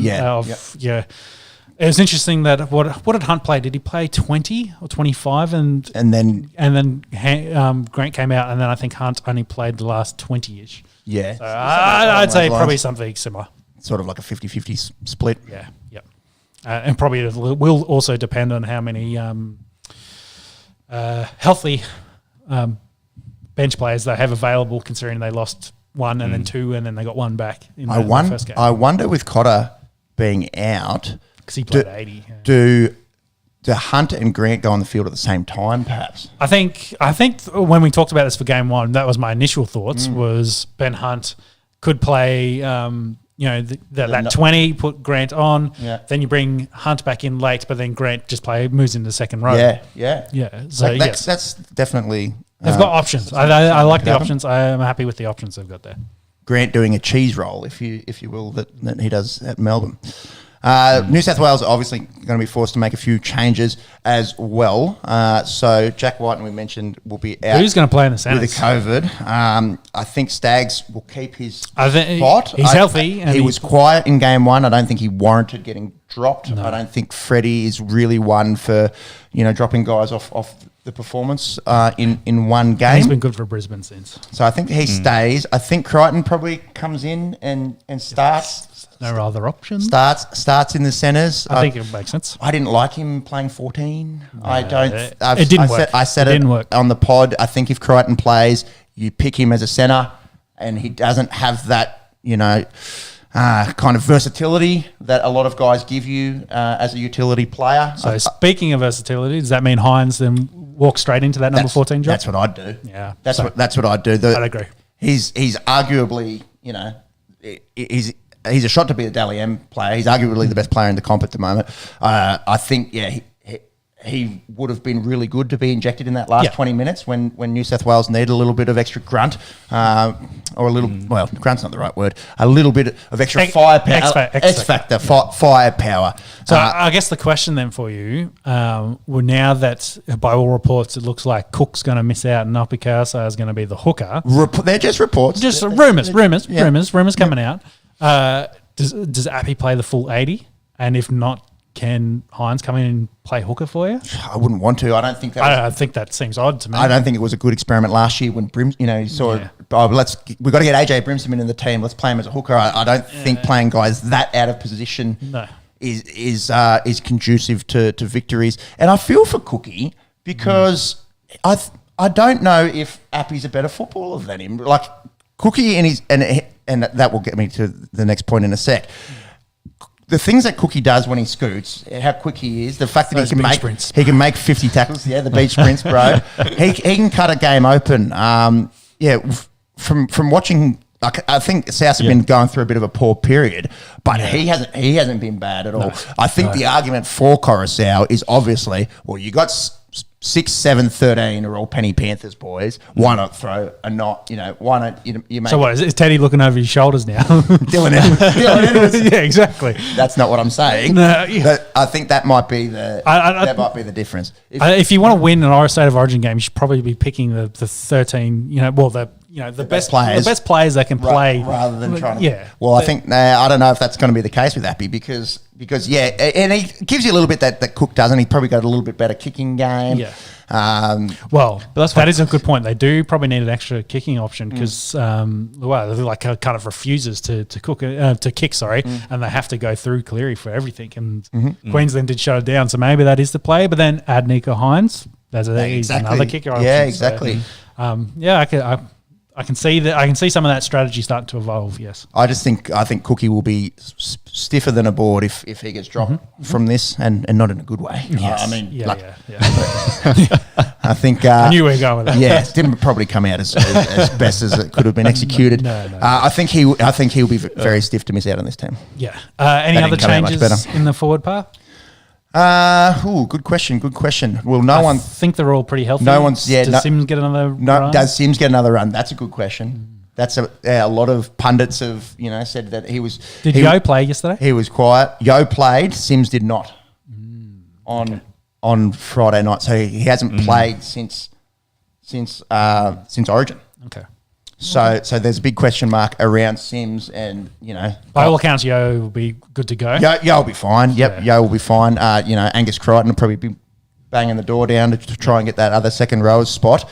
A lot of New South Wales, fans, pundits, kind of a bit unhappy with the Sims selection, and obviously DCE scoring that try untouched. That was Sims marking him.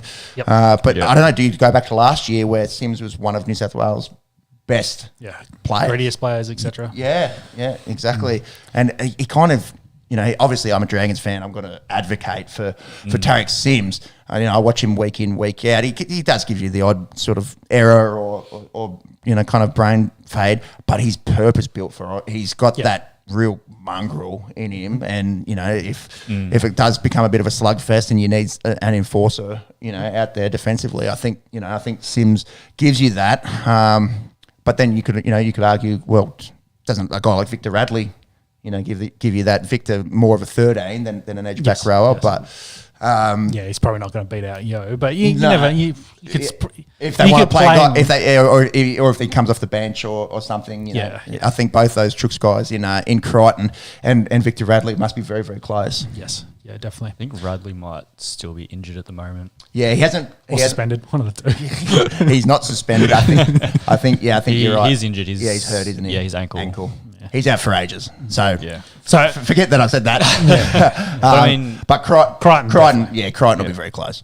You also got Frizzell, I guess, in the mix. True. There or thereabouts. True. Yeah, and talking about Dragons flyers. I was so upset when he went to Newcastle because he was our best forward every year, and just gives you consistency. And again, he's been there on the big stage, and he's a pretty tough, hard nosed player as well. So wouldn't be surprised if Sims loses his gig for Frizz or for Crichton. Final question: do you make a change on the wing? Hadokar's banging the house down, isn't he? I didn't think he should have been dropped in the first place. Not that Tupu was bad in game one.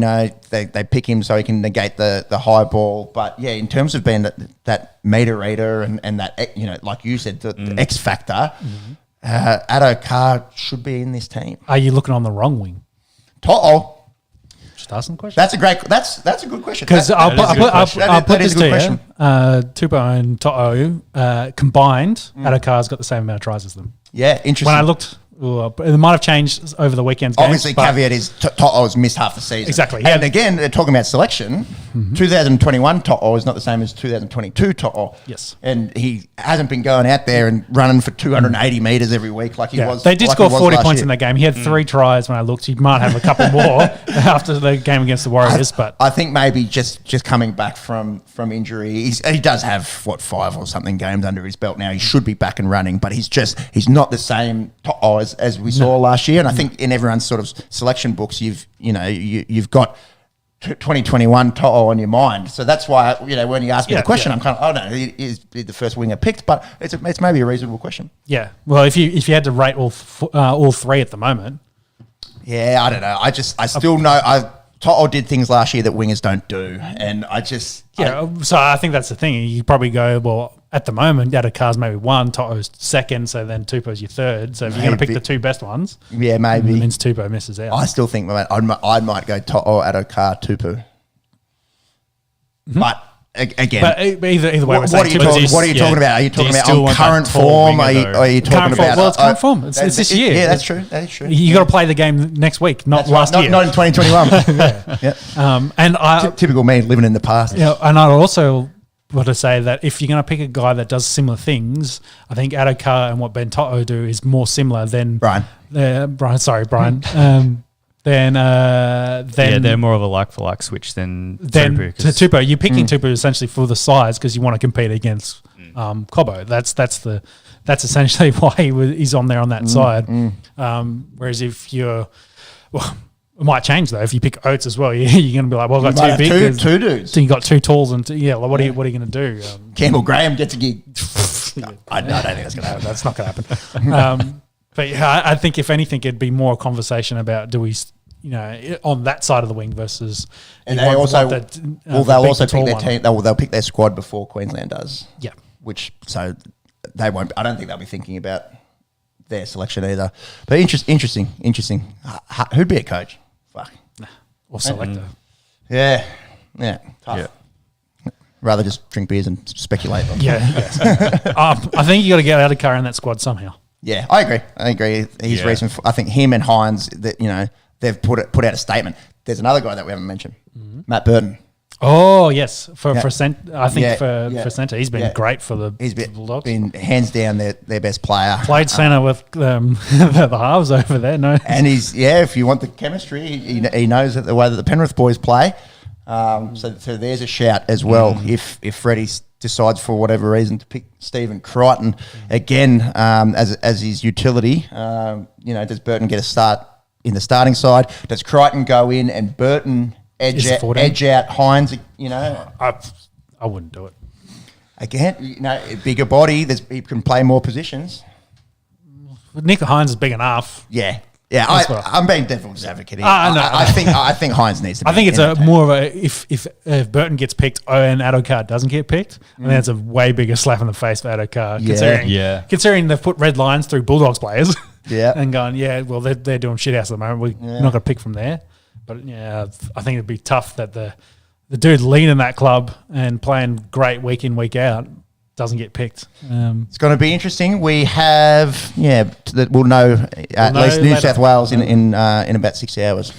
All right, run us through these international teams because it's bye week next week with the internationals going on. Yeah, New Zealand Tonga is going to be an absolute rip snorter.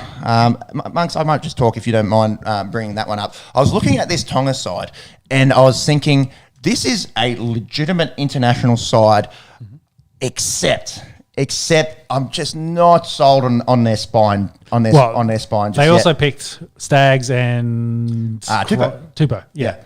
And, both had to recommit. If we're getting picked for New South Wales, we're playing for New South Wales. And I think the Tonga coach said if they, for whatever reason, don't get picked, they can come play for us. That was the caveat. Yeah, that was it. And the way that it got reported was like, they've turned their back on New South Wales and they're playing for Tonga.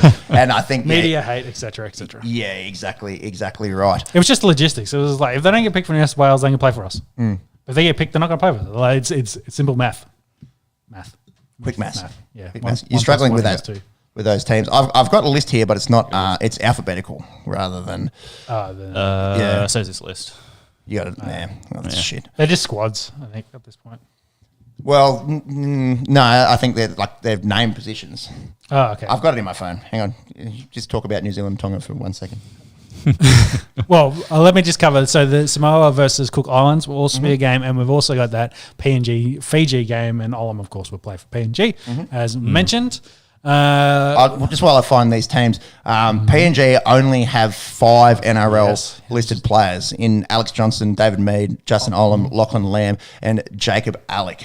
So I think they might be in for a bit of a rough go of it, for one. And for two, remember, a few weeks ago when we were talking about PNG expansion and how hard it will be to get Aussie players to go over there. I don't think they have the cattle, unfortunately. But we have spoken about that. Well, this will be a great test for them. Yeah, you got to prove that you've got some capability to support because whatever the PNG team that comes in, you'd think a lot of these guys that are playing in the international squad have to go play in that club. So if you can't compete against Fiji, don't like your chances week in, week out in the NRL. Now, there are squads that have been picked, but someone's done the due diligence of picking a potential Tonga lineup here. So possibly Tolatau Kula or Kola. No one's sure on the pronunciation for the young gun from Manly. He might get the 1 jersey. They don't have an established one in this team. And then looking at the spine, most likely Katoni Staggs to play 6 and Talatau Amon from the Dragons to play 7, who I just was giving him a rap. I thought he looked very good on Thursday night, sorry. But again, Staggs will be playing for New South Wales, so so Staggs will be gone, so they have to find someone to go with Amon there. But then look at their backline and look at their forwards. Backline could be CSF for Talakai from the Sharks, Moses Sully, Sione Katoa from the Sharks, and then forwards could be Takiao, Adam Fanua-Blake, arguably one of the best props in the game, Satili Tupanua, Keon Kolomatangi. He will be an interesting one as well because he got picked in the Blues squad last year, so I don't know. He's named. Yeah, he's named. So he's good to go. Although in this squad still got so annoying. Tupu and Staggs are in this. Yeah. So Koloamatangi might train with them, but then say no. I want to. If they get announced in the try to push for Origin. Yeah, if they get announced in the New South Wales team tonight, then I doubt they'll be in the Tongan squad. Yeah. Jason Taumalolo, Ola Kawatu, he's also in the similar boat. He might be pushing for New South Wales selection one, So it's going to be interesting how many of these guys that are named will actually play. Outside of the spine issues, that's a decent looking team. Can they go up against this New Zealand team, which has the likes of Nelson Asafa Solomona, the Bromwich boys, Dylan Brown, James Fisher-Harris, Kieran Four, and Jerome Hughes? That's the big difference there, isn't it? That's 6 and 7 in Foz and Hughes. Joey Manu, Rapana, Jordan Ricky, Joseph Tarpanay has been, one of the best forwards in the game this year. The Cheese, it's a pretty good looking team. Yeah, it's a good New Zealand team, but Tonga's been good of late. Yeah, they've competed against New Zealand. It's going to be really interesting to see who actually lines up because that squad named obviously is fire. The caveat is I think there's definitely 2 guys in Stags and Tupu who won't be there, and then there's other guys that may or may not, pledge their allegiance to Tonga. Yep. Samoa and Cook Islands? Yeah, Cook Islands don't have a team yet. I don't know who's eligible. I think this might be a bit of a one-sided affair. Look at Samoa. Cook Islands have named their team. They've named their team. They've got the squad, yeah. Any big names in there? Not really. So NRL listed guys, you've got the likes of Easton Masters. There's a few guys that are NRL listed that I've never heard of. I think it's going to be rough going. And then it's mostly New South Wales Cup or Queensland Cup guys for the Cook Islands, whereas Samoa are pretty stacked. They've got the likes of Anthony Milford, Bunty Afoa, Chanel Harris Tavita, Francis Molo, Isaac Tunga, Jaden Sewer, Josh Schuster, Taylor May. Some pretty handy first grade players there for Samoa. So I think out of all the games, that one might be the most one-sided. Yep. Is that NRL? That's NRL. Let's stuck on Tuesday. PNG and Fiji? Well, we can't about it. Oh, it's Fiji. Yes, Fiji. So if you're wondering who Fiji, Fiji look pretty stacked as well. They got the likes of Kami Kamitha, Kikau, Tane Milne, Michele Ravalawa, Micah Sivo. That backline's going to be unreal. Semi Valemi, Valamai, I should say. Brendan Wakeham. They'll be pretty good. Yeah, because I'm just trying to think why are they not doing a Samoa versus Fiji game? Well, they need someone to play. Well, they'll switch it. So Fiji Samoa would be more competitive, and then have Cook Islands and PNG. That's good there. But I have a feeling that Samoa and Fiji played either end of last year or early. Okay. I think they've played a game already. So and maybe to change it up a little bit. Maybe it's good as well for these. That's the thing. You don't want for the weaker nations to go. Look, this is what playing some of the bigger boys in rugby league feels like. Yes, getting 100 points scored on you. I don't think it'll be that. Let's hope not. Okay, AFL.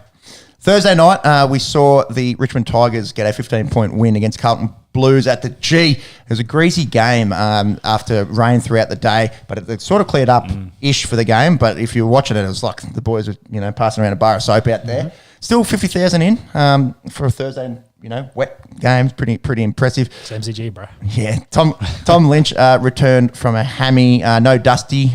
He's fighting a bit of a flu. Dimmer said a bit of a lurgy was the word. I haven't heard lurgy for a flu. There you go. And the Blues absolutely hammered by injury. No Chera, Ed Kernow, Wiedering, McGovern, Pitney, Parks, Zach Williams, to name a few. It was Paddy Cripps' 150th. They debuted Sam Durden, who they picked him up in the mid-season draft. It was all Tigers for the first half. 25-point lead at the half. There was a little bit of a scuffle three-quarter time after Dion Pressia, who was very good for the Tigers, pushed Cripps in the back, and Cripps kind of fell and hit his head on a Carlton teammate's knee. And he sort of, he grabbed at his face and, looked like he was in a bit of pain, but he got up and it was right at the end of the third quarter. So the siren went, he booted the ball away, and then right in front of the umpire went and gave a good shove to Prestia, and he's a fair bit bigger than Prestia. Prestia shoved back, and then a little bit of melee ensued. I use that term loosely these days. Obviously, no one throws punches. There's a lot of jumper punching and jersey ripping and rustling going on. Push and shove.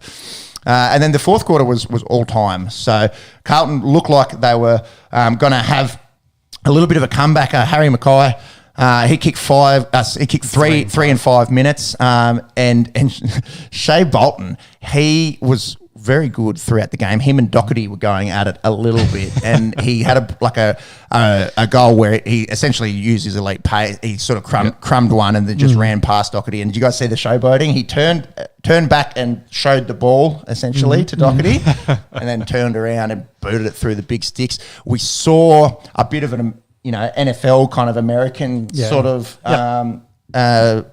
bit of showboating sort of come into the AFL. What do you reckon? Aussies tend to do things a little bit different. The showboating isn't something that really gets lauded over here as much as it does in America. Not a big deal. It's more if we've talked about this in the past. It's very much if you're going to walk the walk, talk the talk. Yeah, and he definitely if you're going to be showboating, make sure you're putting points on, and we're going to win this football game. And he's arguably an all. If you're showboating when you're 50 down, different story. Exactly. I think Dimmer came out and said he wasn't a big fan of it. Although back in their days, old timers going to old time. Well, they would have a brouhaha instead. They'd punch people in the head. It's a different. different. Exactly. If someone did that back in those days, it would. You just for grateful he didn't pull out a TikTok dance and try and get it recorded by Gritty. Yeah. So, but someone did bust out the Gritty. That Freo player, Michael Frederick, I think, did a Gritty a few weeks ago. Interesting how, and much like us in this podcast, how the kind of the American sports and young people have grown up with them, and it's kind of creeping its way into Australian sports. Yep. At the time, as a Carlton fan, I was very dirty. Of course you're going to fucking. And then I sort of, and then I kind of reflected a little bit more on it, and I thought, it's like, should he be on that list with Toby Green? Probably not. I don't know. Toby Green will have something to say. We had something to say yesterday. It's interesting because if I was watching the Green Bay Packers and I, saw Aaron Jones dance into the end zone, I wouldn't give a fuck. Yeah. So it's a cultural thing. It's it's definitely a cultural thing, isn't it? Yes. Performance is what matters. If you're performing, then it doesn't matter. Yep. The Blues, they had all the momentum, and there was a turning point where a Jack Noon's goal, he had a quick, chucked it on the boot for the right foot snap. It went through. Carlton fans were celebrating. That would have brought the margin to 3. It got overturned for being touched. I think Chief Dunstall didn't like it post-match. He said there was no evidence. Even me with my blue glasses on, you could see fingers move. Fingers bend, yeah. Fingers move. He was trying to argue that fingers always move, and it looked like it was touched. I don't know. Yes. Don't know. My fingers just naturally move backwards when I want to. That's right. On command. That's right. Yeah, on command. Yeah, they go back further than they're meant to. Yeah. No, I think it was pretty clearly touched, and that was the turning point. In that game, Jack Riewoldt surpassed Carlton legend Stephen Sticks Kernahan in all-time goal scorers. He goes to 16th all-time, 15th. Fun fact: Barry Hall. So Jack Riewoldt will close down on Barry Hall in the coming weeks, you'd think. Bombers Saints. Bombers, they broke their 4-game losing streak at Marvel. No Darcy Parish for the Bombers. They're still able to get a win. Mason Redmond with 31. He's developing really well. And 2 metre Peter, he booted 4. The Bombers, this is a great matchup next week. They're 16th. They go over to play the 18th placed Eagles. Yeah. I don't know, because we'll talk about the Cats Eagles game in just a second. The Cats didn't do it easily over there, so it's going to be a tough ask for them. Yep. You confident? That sounds like more confident than I was before this game. Yeah, exactly. No, yeah. I mean, I probably just need to sit down and actually watch a game. You did 2 weeks ago. I thought, here we go. He bleeds red and black now, but it's apparent that you just bleed red. Yes. Yeah. And they got West Coast next week, and they should absolutely pump them. I don't think so. That's what we're just talking about. No, you don't think so? No, I don't think so. It's over there, and the Cats just struggled to beat them. Okay. And West Coast back? Is that what you're telling me? No, that's not what I'm saying. I'm also not saying I'd say the Bombers go out there and lose this game. I'm just saying it's not like other teams playing West Coast at the moment where you put it down and there's a win already. Yeah. I think it'll be a close game, and I think it'll be tough. Yeah, I'd like to think they would have them, and then after last night, odds have gone up a little bit more. Indeed. Yeah. So the Saints, they fall to 8th. There's a logjam there. 4 teams on 32 points. The Tigers, Swans, Pies, and Saints. Speaking of the Swans, they went down to Port Adelaide. 82 to 59. Yeah, yesterday. Marshall kicked 4. And you're asking about West Coast back, and I said no. Port Adelaide are fucking back. They have turned this season on its head. So they started 0-5. Still 12th. They're now 6-7. So that means they've won. They're 6-2 since starting 0-5. Like Stan was saying, They've got to keep it up though. Well, like Stan was saying, it's hard for teams that start 0-2 to make the 8. So by starting 0-5, that may have been their season done and dusted there.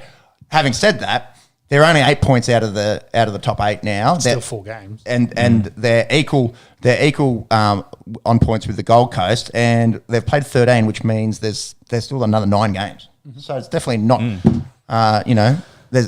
It wouldn't be a weird world to see Port Adelaide making a late finals run. They got to keep this winning percentage up they've got of late. So I think so that as well. So was this Buddy's first game back from injury? No, so he had the hand injury or the finger injury, and then came back, and then he got rested a week. He got rested and then came back. Yeah, okay. I think, Right. Why was that? Oh, and it's just he seemed a little bit quiet. He was quiet throughout the game as well. So yeah. Can't remember how many weeks ago we were talking about Buddy. Are the Swans? Swans and then they go out and win without him. Yeah.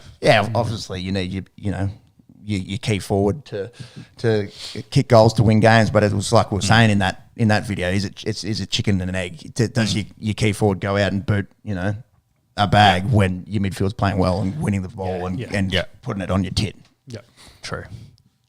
Now, Cats and Eagles, we did just aforemention that that the Cats sort of struggled a little bit. It was scores were tied at the half, and they ended up having enough run in the legs to get over the Eagles by 18 points.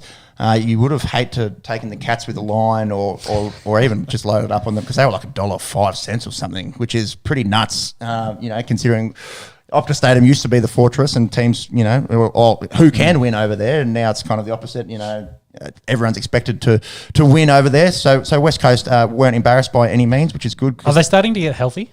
I think they're healthier. Yeah, I think they're healthier.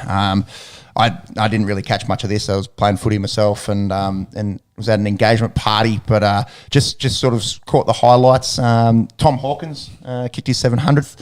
He has 10 seasons of 45 plus. He's barring injury, he'll make that 11 seasons in a row. Yeah, you've got ins and outs there. Yeah. Some big ins for the West Coast Eagles in this game. Dom Sheed, Elliot Yeo, Jack Petrocelli, Jerry McGovern, Willie Rioli of note. They had 7 ins and 5 of them there are staple. First, AFL players. There are a few names in the outs there, like Tim Kelly's is obviously a very good player, but it's one of those games where the ins are a lot bigger than the outs. Yeah, and I think hopefully for them it's the start of the turning point where they can bounce off the wooden spoon and leave that for the Kangaroos. I think North will finish with the spoon this year. North. Put some distance between them and North is what they need to do now. 2 teams that won't get the spoon, but out of the 8 and vying for a finals berth. The Bulldogs and the Giants. Now, how about this? 125 to 105 points at Giant Stadium. The highest scoring match in the AFL this year. 230 points. There was a time. Wow. There was a time where the highest scoring game of the year would be 300, 320, maybe more. Yeah. So obviously, different era now. You don't have key forwards, kicking 120 goals anymore. It's zones and the rest of it. We could talk about how the game's evolved. But I was going to ask you, Tom Hawkins, do you think could get to 1,000? Do you think he could play long enough? No. But he's the way the game's going. No, how old's Tom Hawkins? 34, 35. Him and Revolt they're from the same draft class, so they'll be the same age. They have to play to the 40 at this point. Yeah, the way the game's played. They won't, and that was the conversation when Buddy did it. Will anyone ever do it again? A lot of people were saying no. I was in the camp of yes, it could happen again, but the game has to change and evolve again. And the way the game's currently played, probably no one's anytime soon. If it changes again, then that's a different conversation. Yeah, he is 33. I've got that. I've got that. So they're both 33, and at 60 goals a year, they'd have to play 5 more years. It's not impossible. It's not. But at that level, in getting close to your 40, like it's pretty. it's pretty. Especially in Aussie rule. Especially. Yeah. But then it's a young man's game. Well, you do have these freak athletes like Dustin Fletcher or Brent Harvey that just were able to play. But you'd also think as they get older, they'll drop off a little bit. As well.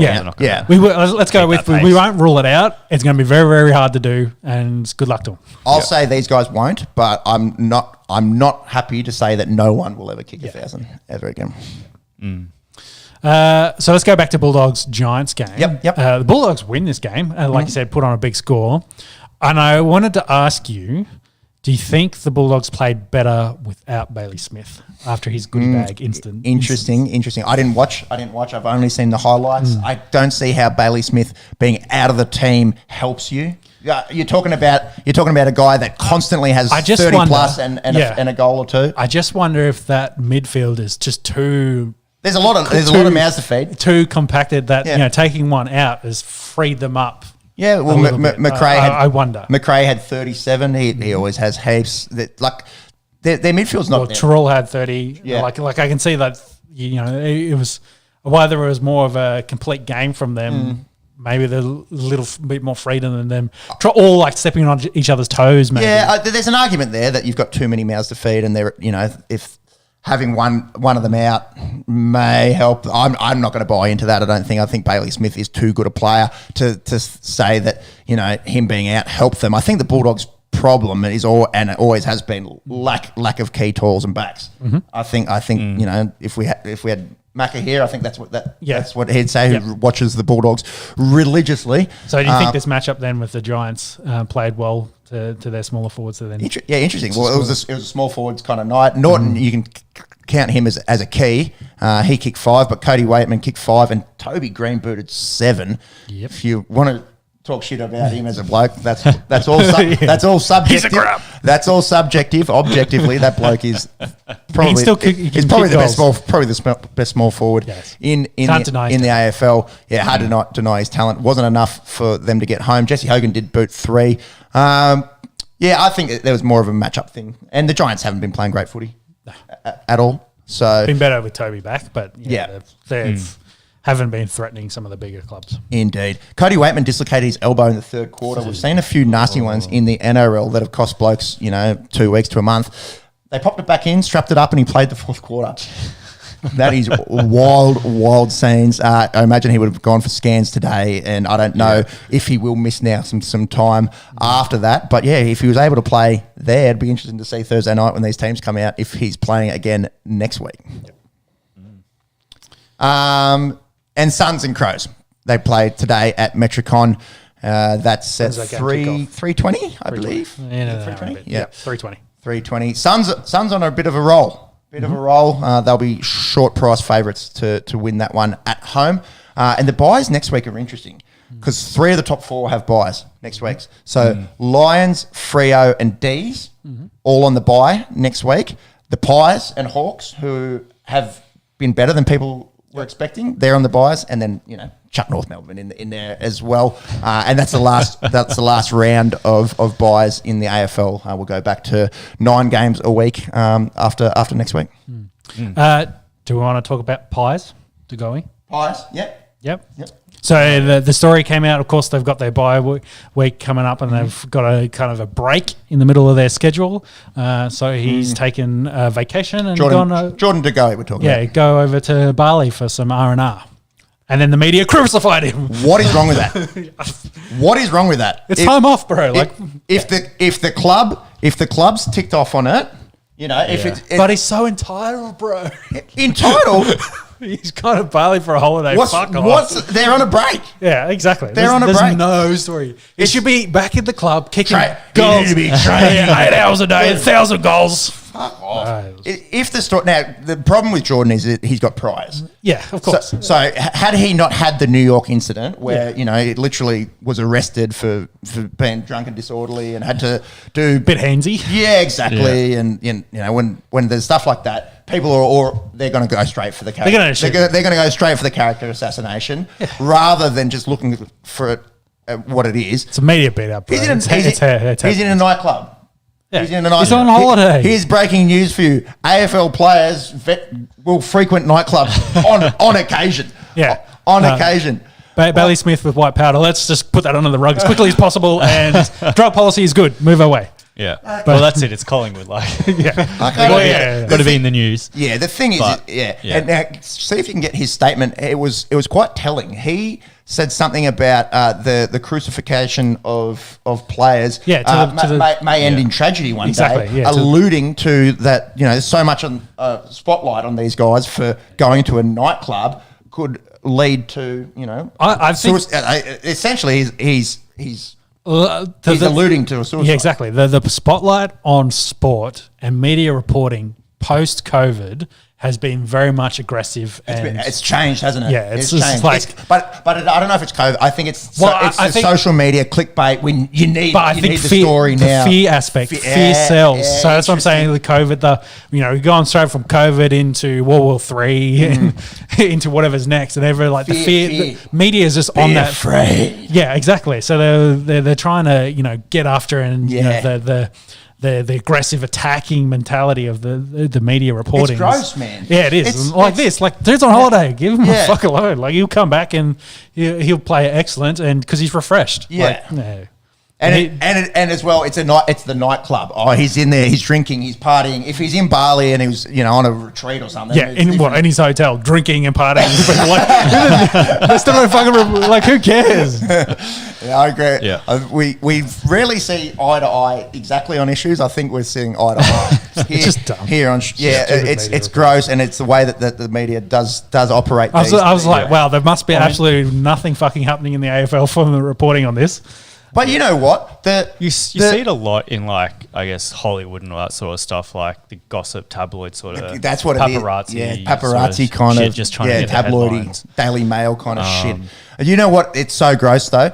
They had the game for Essendon and St Kilda was highlighting mental health, men's mental health especially. Yes. Danny Frawley had kids, and ended his life. Okay. Yep.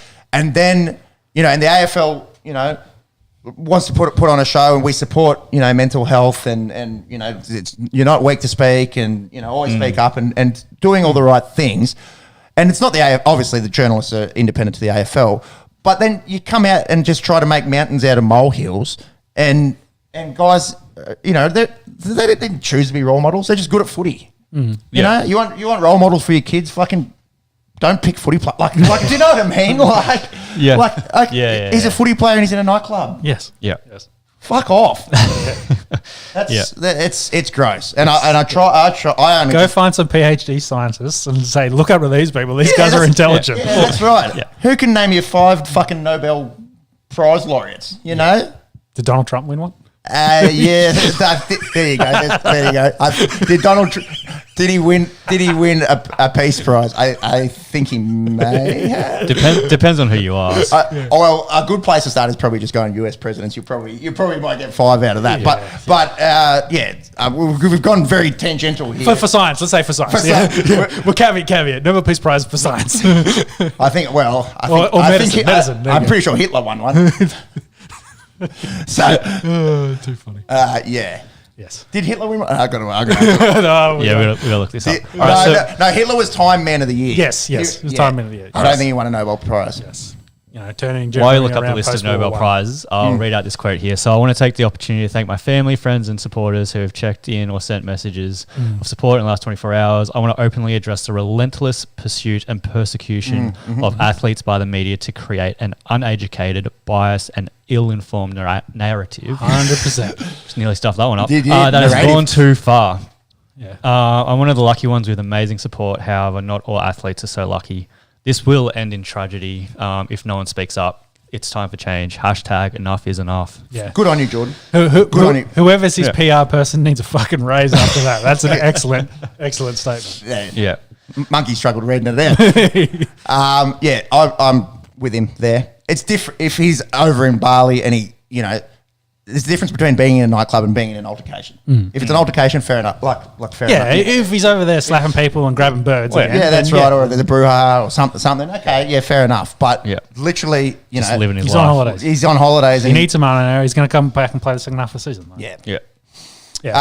Adolf Hitler was nominated for the Nobel Peace Prize in 1939. Before the Second World War, but anyway. Pretty hard to get one post, you'd think. Yeah. Jesus Christ, there's a good tangent there. That can be some reading for the listeners, the Nobel fucking laureates that weren't dictators. They went fuckwits afterwards, yes. That's what you get on the Esky, mostly sport with a little bit of fucking dribble. Did we want to talk more about Socceroos as we're getting into the final round now? Or I think we covered it enough. So they'll be in the World Cup. They will have France and Denmark, who is the same group as last time. And the fourth team in that group was Peru. Yep. So Peru are gone. We'll have Tunisia. So, there's a few memes getting around. If they can beat Tunisia and, try and get a draw against Denmark, that can be enough to go through. And I think I saw some times for those games for us, and they're good times for us. I think there's only one game, which is a 4:00 game. Yep. Yeah. So Qatar. It's weird. So they must be the day games. Yeah. So World Cup normally 3 games in the day. Yeah. I think we get like a 9 p.m. game, a 7 p.m. game, and then we get the 4 a.m. game. Perfect. That's good. That is good. I think, unfortunately, the French game is the 4 a.m. one. That's all right. But anyway, either way, it's the World Cup, bro. Set your alarm. I'm an early bird anyway. That's not too much of a stretch for me. But obviously 7 p.m. You'd prefer, wouldn't you? Yep. All right, let's pump out this final round and get out of here. NFL, what's happened? Not a lot. So Minka Fitzpatrick gets paid. I think average of 18 mil a year for him. Yep. Which is a good deal. That'll lock him up for a while there with the Steelers. And then the news started floating through about Panthers trying to fast track a Baker Mayfield trade. That happened early last week, like right after the potty. And then it's like, okay, why are they pushing so hard for a Panthers trade?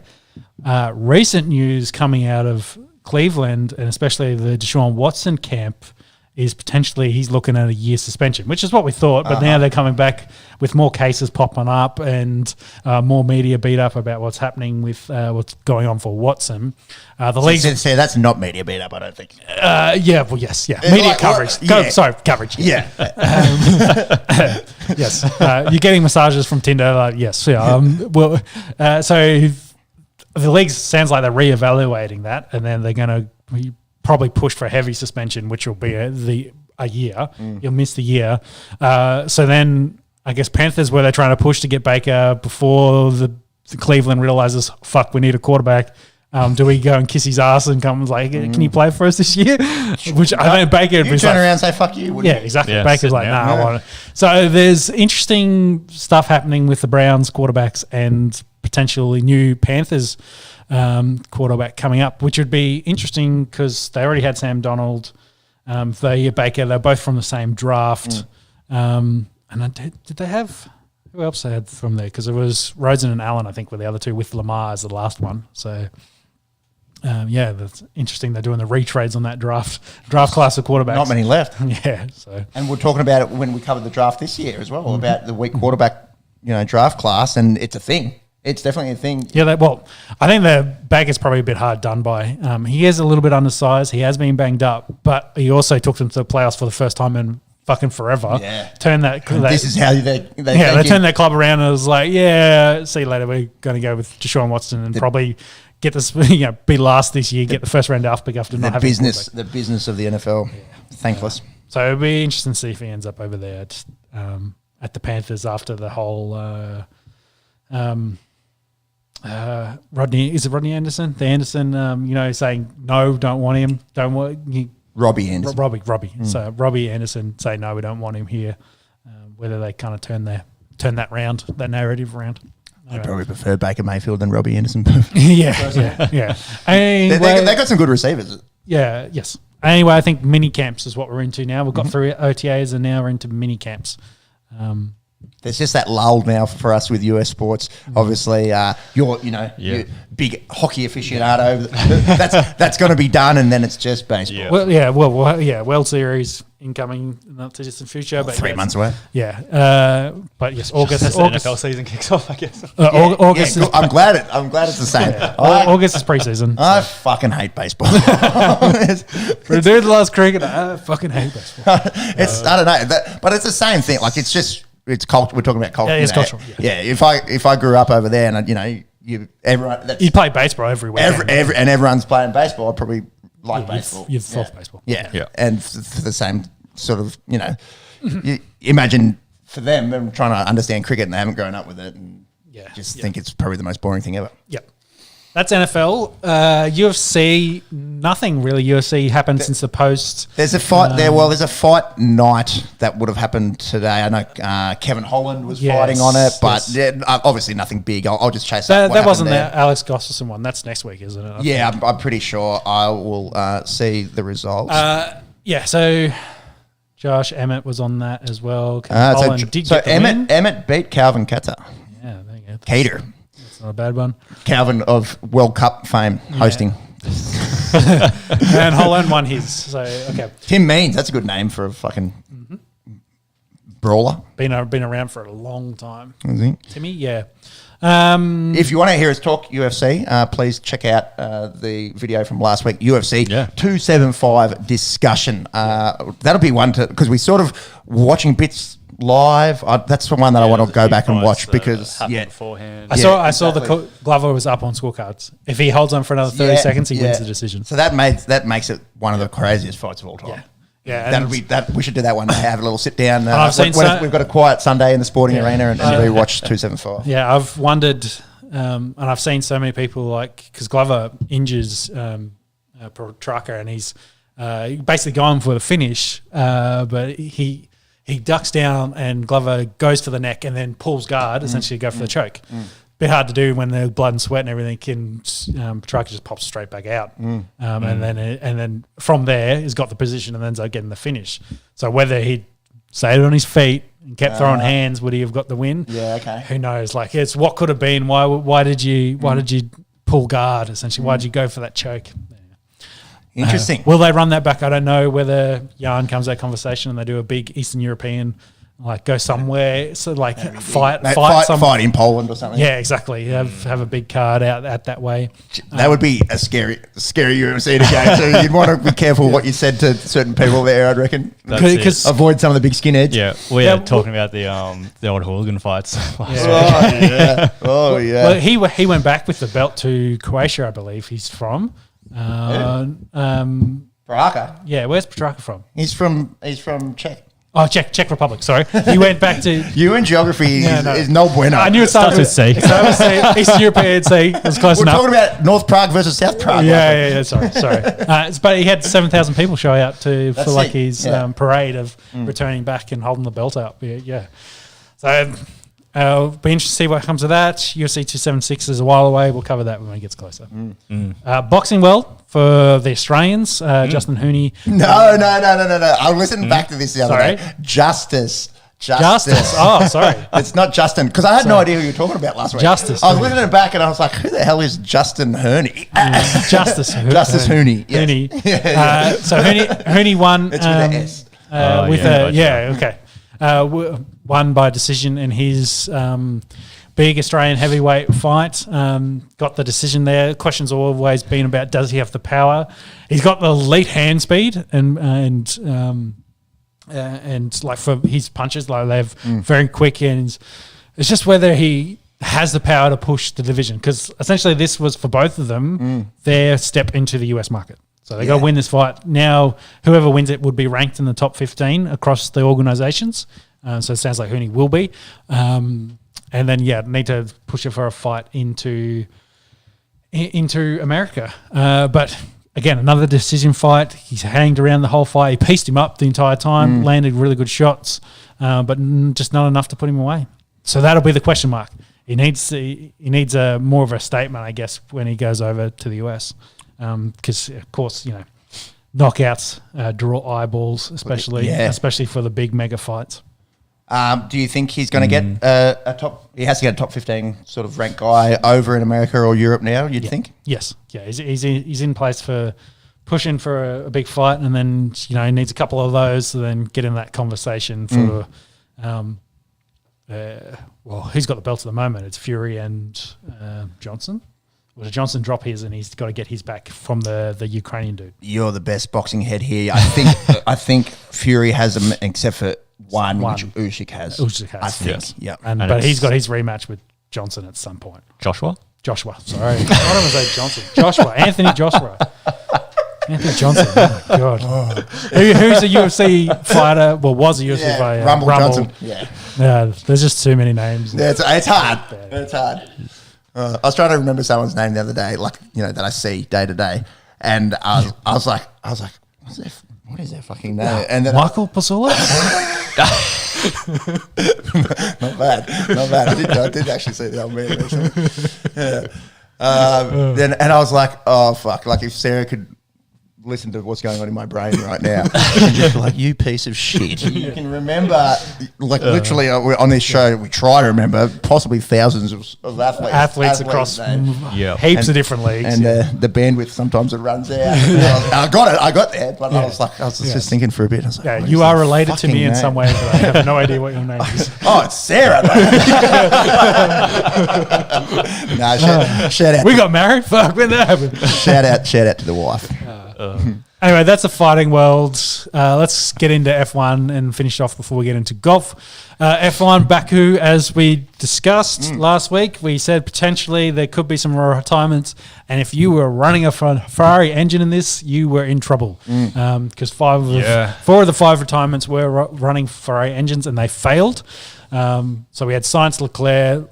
Within the first 20 laps, Zhu went out, Magnussen on the 33 and Stroll on the 48th, all with engine-related troubles. So we had 5 retirements. Ferrari, probably the biggest ones of these, not competing with Red Bull, who did a 1-2. Max was quickest on the day, winning that race from Sergio, who finished second. Mercedes, filling in that nice spot with the Ferraris missing, were 3rd and 4th in spite of their porpoising issues. Hamilton probably had the roughest day as the old man. Has struggled to get his way out of the car after being bounced up and down for 2 hours. So that has been a talking point. We'll get to that in a minute. And then the McLarens, they finished 8th and 9th with our lad Ricciardo getting some points in 8th there. Good on him. So that was that's his best finish this year. Isn't it? He finished 6th at Australia, but it's been a while between then and now. So to get some points, yes. So that means Max and Perez are at the lead of the title championships now, with Leclerc and Sainz kind of falling away with the DNF. So Verstappen on 150, Perez on 129, and then Leclerc still in the hunt, definitely 116. Then a bit of a drop down to Russell on 99 and Sainz on 83. Yeah, Russell being most consistent with his top 5 finishes. Unreal. So far. 4th, 5th, 3rd, 4th, 5th, 3rd, 5th, 3rd. Yep. So he's doing a job there. But yeah, I think Leclerc's going to be in some trouble. He's got, I was reading his 3rd engine and 4th turbo he's up to. Yep. And he's now used so many that he gets penalties for changing them. Oh, okay. So he'll get a 10 place grid penalty for taking a new engine. Because new engine fresh, it should perform better. So if he qualifies first, he'll start 10th. Okay, and that's just for Canada. Yes, just for Canada. And then that's it.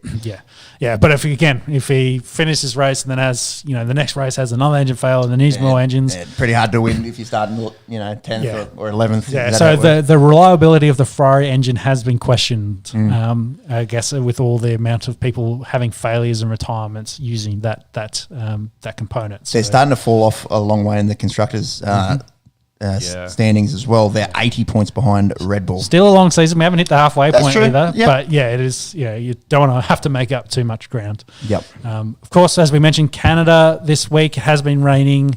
I mentioned Leclerc had the engine swap. I think the biggest story is probably the FIA with Mercedes, and a lot of the drivers bitching about the porpoising and needing to make a change. Russell's been very vocal. Of course, his Mercedes having the most challenges, and of course Hamilton being, the vision of Hamilton getting out of the car very, very gingerly and needing a lot of good physio work to get him ready for this race.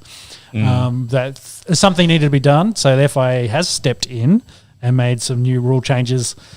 just not the rule changes I think that Mercedes were looking for, which will force them to have to raise their ride height, I believe. So I think this is a little bit of a developing issue or story at the moment. So they're sort of doing some testing first. So for the Canadian Grand Prix, they're putting in a few, directives that allow teams to change the structure of their cars. To try and get a little bit more stability in the floor so that the ground effect isn't as bad. So if it hits the ground, it doesn't reverberate through the car as much? Yeah, so part of I think what's happening is because of the way that the floors are set up, there's not enough support, so they're like bending, and that's what's causing a lot of the ground effect and the oscillation. So the FIA's... There's a rippling effect through the car. Yeah, they're saying that, all right, teams can sort of add some more support to the floor to stop some of that effect. So that probably will help Mercedes a little bit because their car's oscillating a lot more. So a more stable floor might mean that they can run as low to the ground as they currently are and not forced to raise their ride height and maintain their performance. Because which is what Mercedes wants. And people are kind of, we've got to remember they're not too far away. Like Russell's been consistent in the top 5, and Hamilton's, been right on Russell's tail, and if they can get their things sorted out, there's still, like we said, a long season to go. They can be a factor, and it's looking like that can be the case. It'll be a 3-team race. Ferraris look quick, just not reliable, and then Red Bulls have been the best of the lot so far. They're not that far off the pace. I'll just bring up those constructor standings again. Mercedes is 161, so they're 38 points behind Ferrari. Yeah. A long way behind Red Bull at the moment, but definitely could be a 3-horse race. McLaren are further back, but it looks like they've probably cemented 4th spot. They'd want to be competing for the 3rd spot there. But actually, I'd be worried about Alpine coming up. Like McLaren needs to perform through the rest of the season. They do. Ricciardo needs to score some points. Yes. Yeah. Now, just for our more casual F1 listeners, can you go through the porpoising a little bit? Essentially it means the driver bouncing up and down, doesn't it? And what's causing that? Well, the cars are what we call ground effect. So they're essentially trying to run them as close as they can to the ground because the aerodynamics gives more grip. So the closer you are, it's essentially sucking you down towards the ground. Yeah, the old Wogmobiles. Yeah. I can say that. Yes, you can say that. And then you've got the aero, of course, going across the top of the car. So the difference in the aero, if your car's not, like in the case of the Mercedes, isn't structurally strong enough, it is rippling. So then as the air is moving, the aerodynamics is moving, it's causing the car to then move, which then might be unsticking it from the bottom. So then it's kind of bouncing, it's the effect of all that aerodynamics essentially causing the car to load and unload itself as it's mostly on straights on the high loads of aerodynamic. Yeah, I think full flow. The faster that the car's going, the faster air is going underneath the car, which means the lower the air pressure is. So that's sucking the car down. And then as it gets closer to the ground, it's sort of like that pressure has to go somewhere. So it bounces back up. And it's just that oscillation. So the FIA's put in some directives saying, you can stabilize the floor a little bit more to try and reduce that. But then I think Verstappen, deal with that pressure. Verstappen's been a big proponent saying, well, a lot of the other teams have been able to develop their cars, their aero packages, so that even though doesn't happen. Porpoising might be happening slightly, it's not happening as much as Mercedes, where Mercedes is trying to build the fastest car, be the loudest voice in the room to get a change that will suit them. And of course, they're not going to want the rules to change because it doesn't suit that Red Bull. That's it. There's a lot of politics and fighting in behind scenes. If you've watched Drive to Survive, there's a lot of shit that happens in the paddock versus on the racetrack. I've only watched the first season. I need to get through a little bit more. I went back through and watched all 4 seasons in this year, and it's especially going through things that happened on the racetrack and then seeing the background to that point. You're like, okay, that makes way more sense. It was like, I can see the whole background, it's more backstory. Phil, it's so smart from the F1 to have. How's a way to really crack that US market? Let's make it a reality. Let's make a reality TV show about it. It's clever. It's been huge to build up that that whole market. We talked about it, how big it is, how it's growing, how people are now kind of more invested in it. That's why there's now 3 races in the US. Because, people are now interested and they're retaining viewership. So, it's very good. So, as we said, Canadian Grand Prix tomorrow morning, our time. Canada, eh? Yep. Yeah, first time back since COVID. So, since 2019. So, it's the first time back there. You guys seen where this racetrack is? It's in the middle of the St. Lawrence River. There you go. It's on a little island, and I was just having a look at some pictures of it because I'm F1 casual. It looks sick. It looks mad. Yeah. Also, a few casinos there. That's all right. And maybe a good venue to go to, yes. Yeah.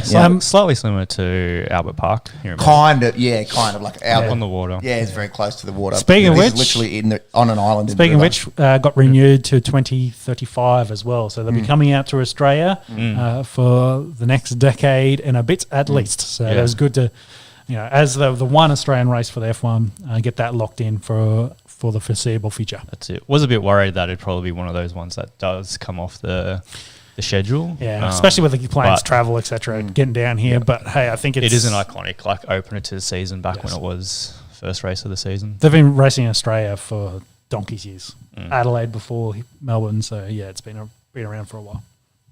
Yep. And that's F1. Finish with some golf. Yes. Did you get the results in the Live tournament? Yeah. Like he talks US Open. Oh yeah, I'll bring that up. Let's talk about the mainstay, the US Open at Brookline, Massachusetts. I don't know if you guys have seen this course. Essentially, if you're in the rough, you are fucked. How high is it? 6 inches of grass, is it? It's I don't know. Yeah, maybe more. Maybe more. And there was videos of them before the tournament, like on the Wednesday, players dropping balls into it And disappearing. and it just goes into a black hole. So I don't know how the hell any of them are playing shots out of that. They've also yesterday, like the Saturday. Day 3 over there was a bit of wind as well, and it was making the course really, really difficult. We saw Colin Morikawa and Scotty Scheffler start quite well, and both of them absolutely shit the bed today.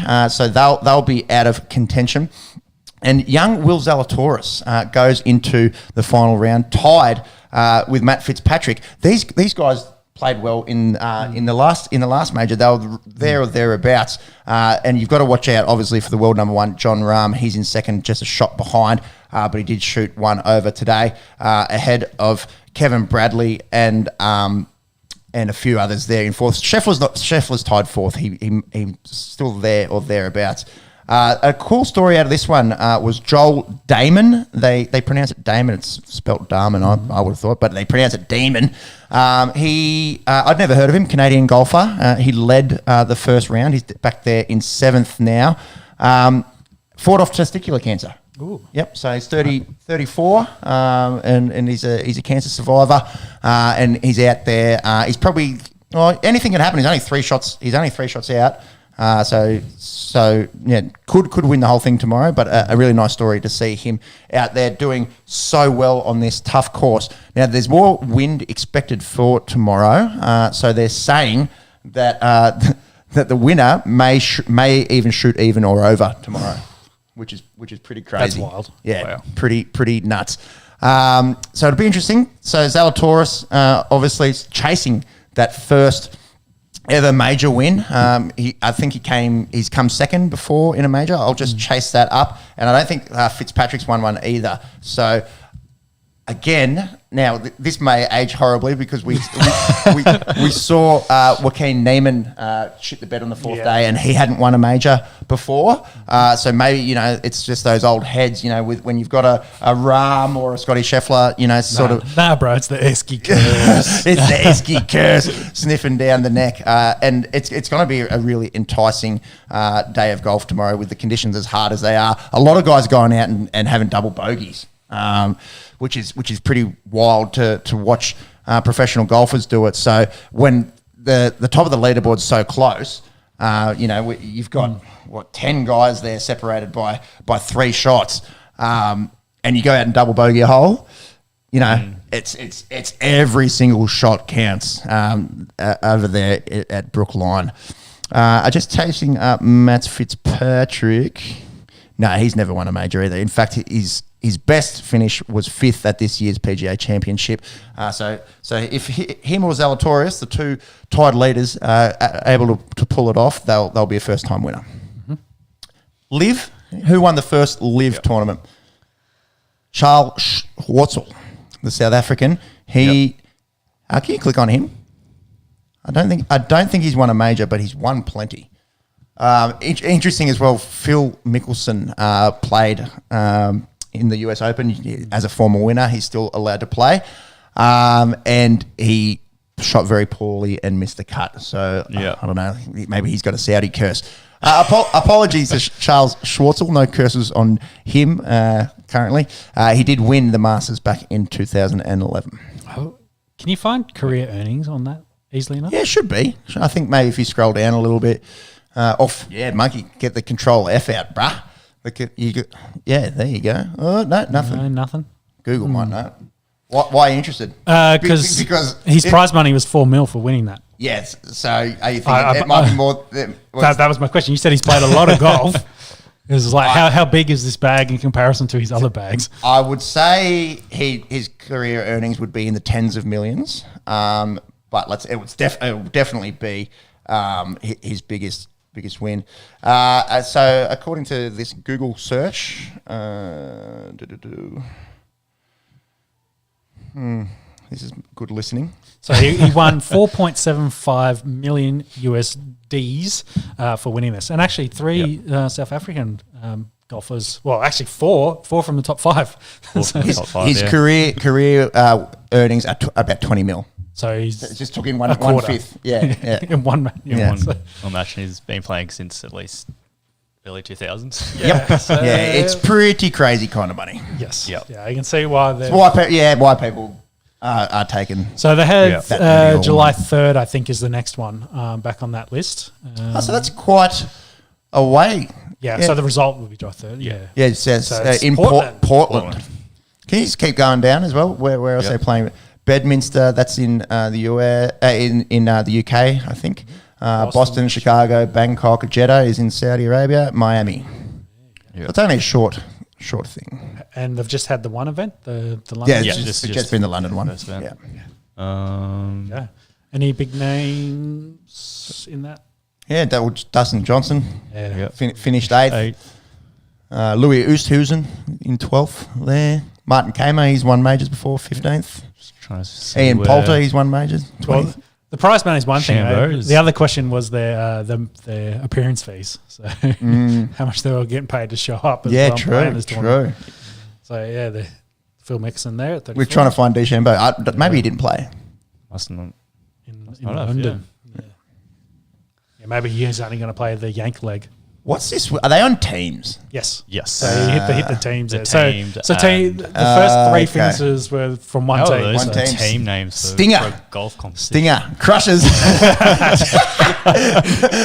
Talk. Dude, this looks like the indoor cricket teams on a Tuesday night down at Canberra. The smash golf. Actually. Fireballs.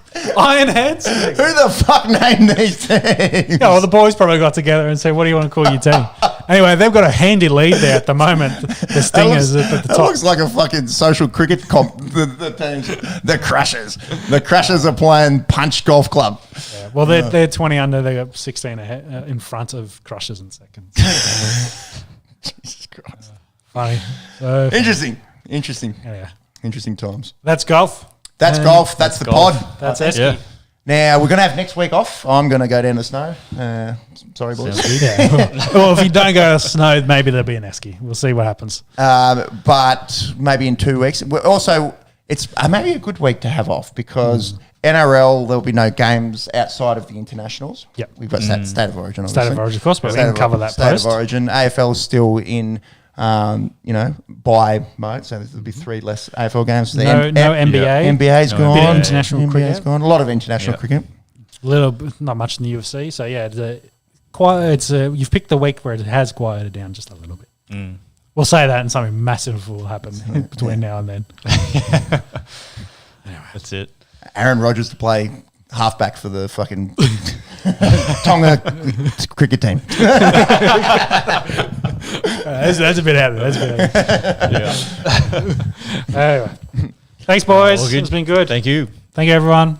See you in a little bit. Please do consider chucking us a like and subscribe. And if you don't like the long version, check out some of those videos. We'll clip a few from this one too. Yep. Goodbye. Too easy. Bye.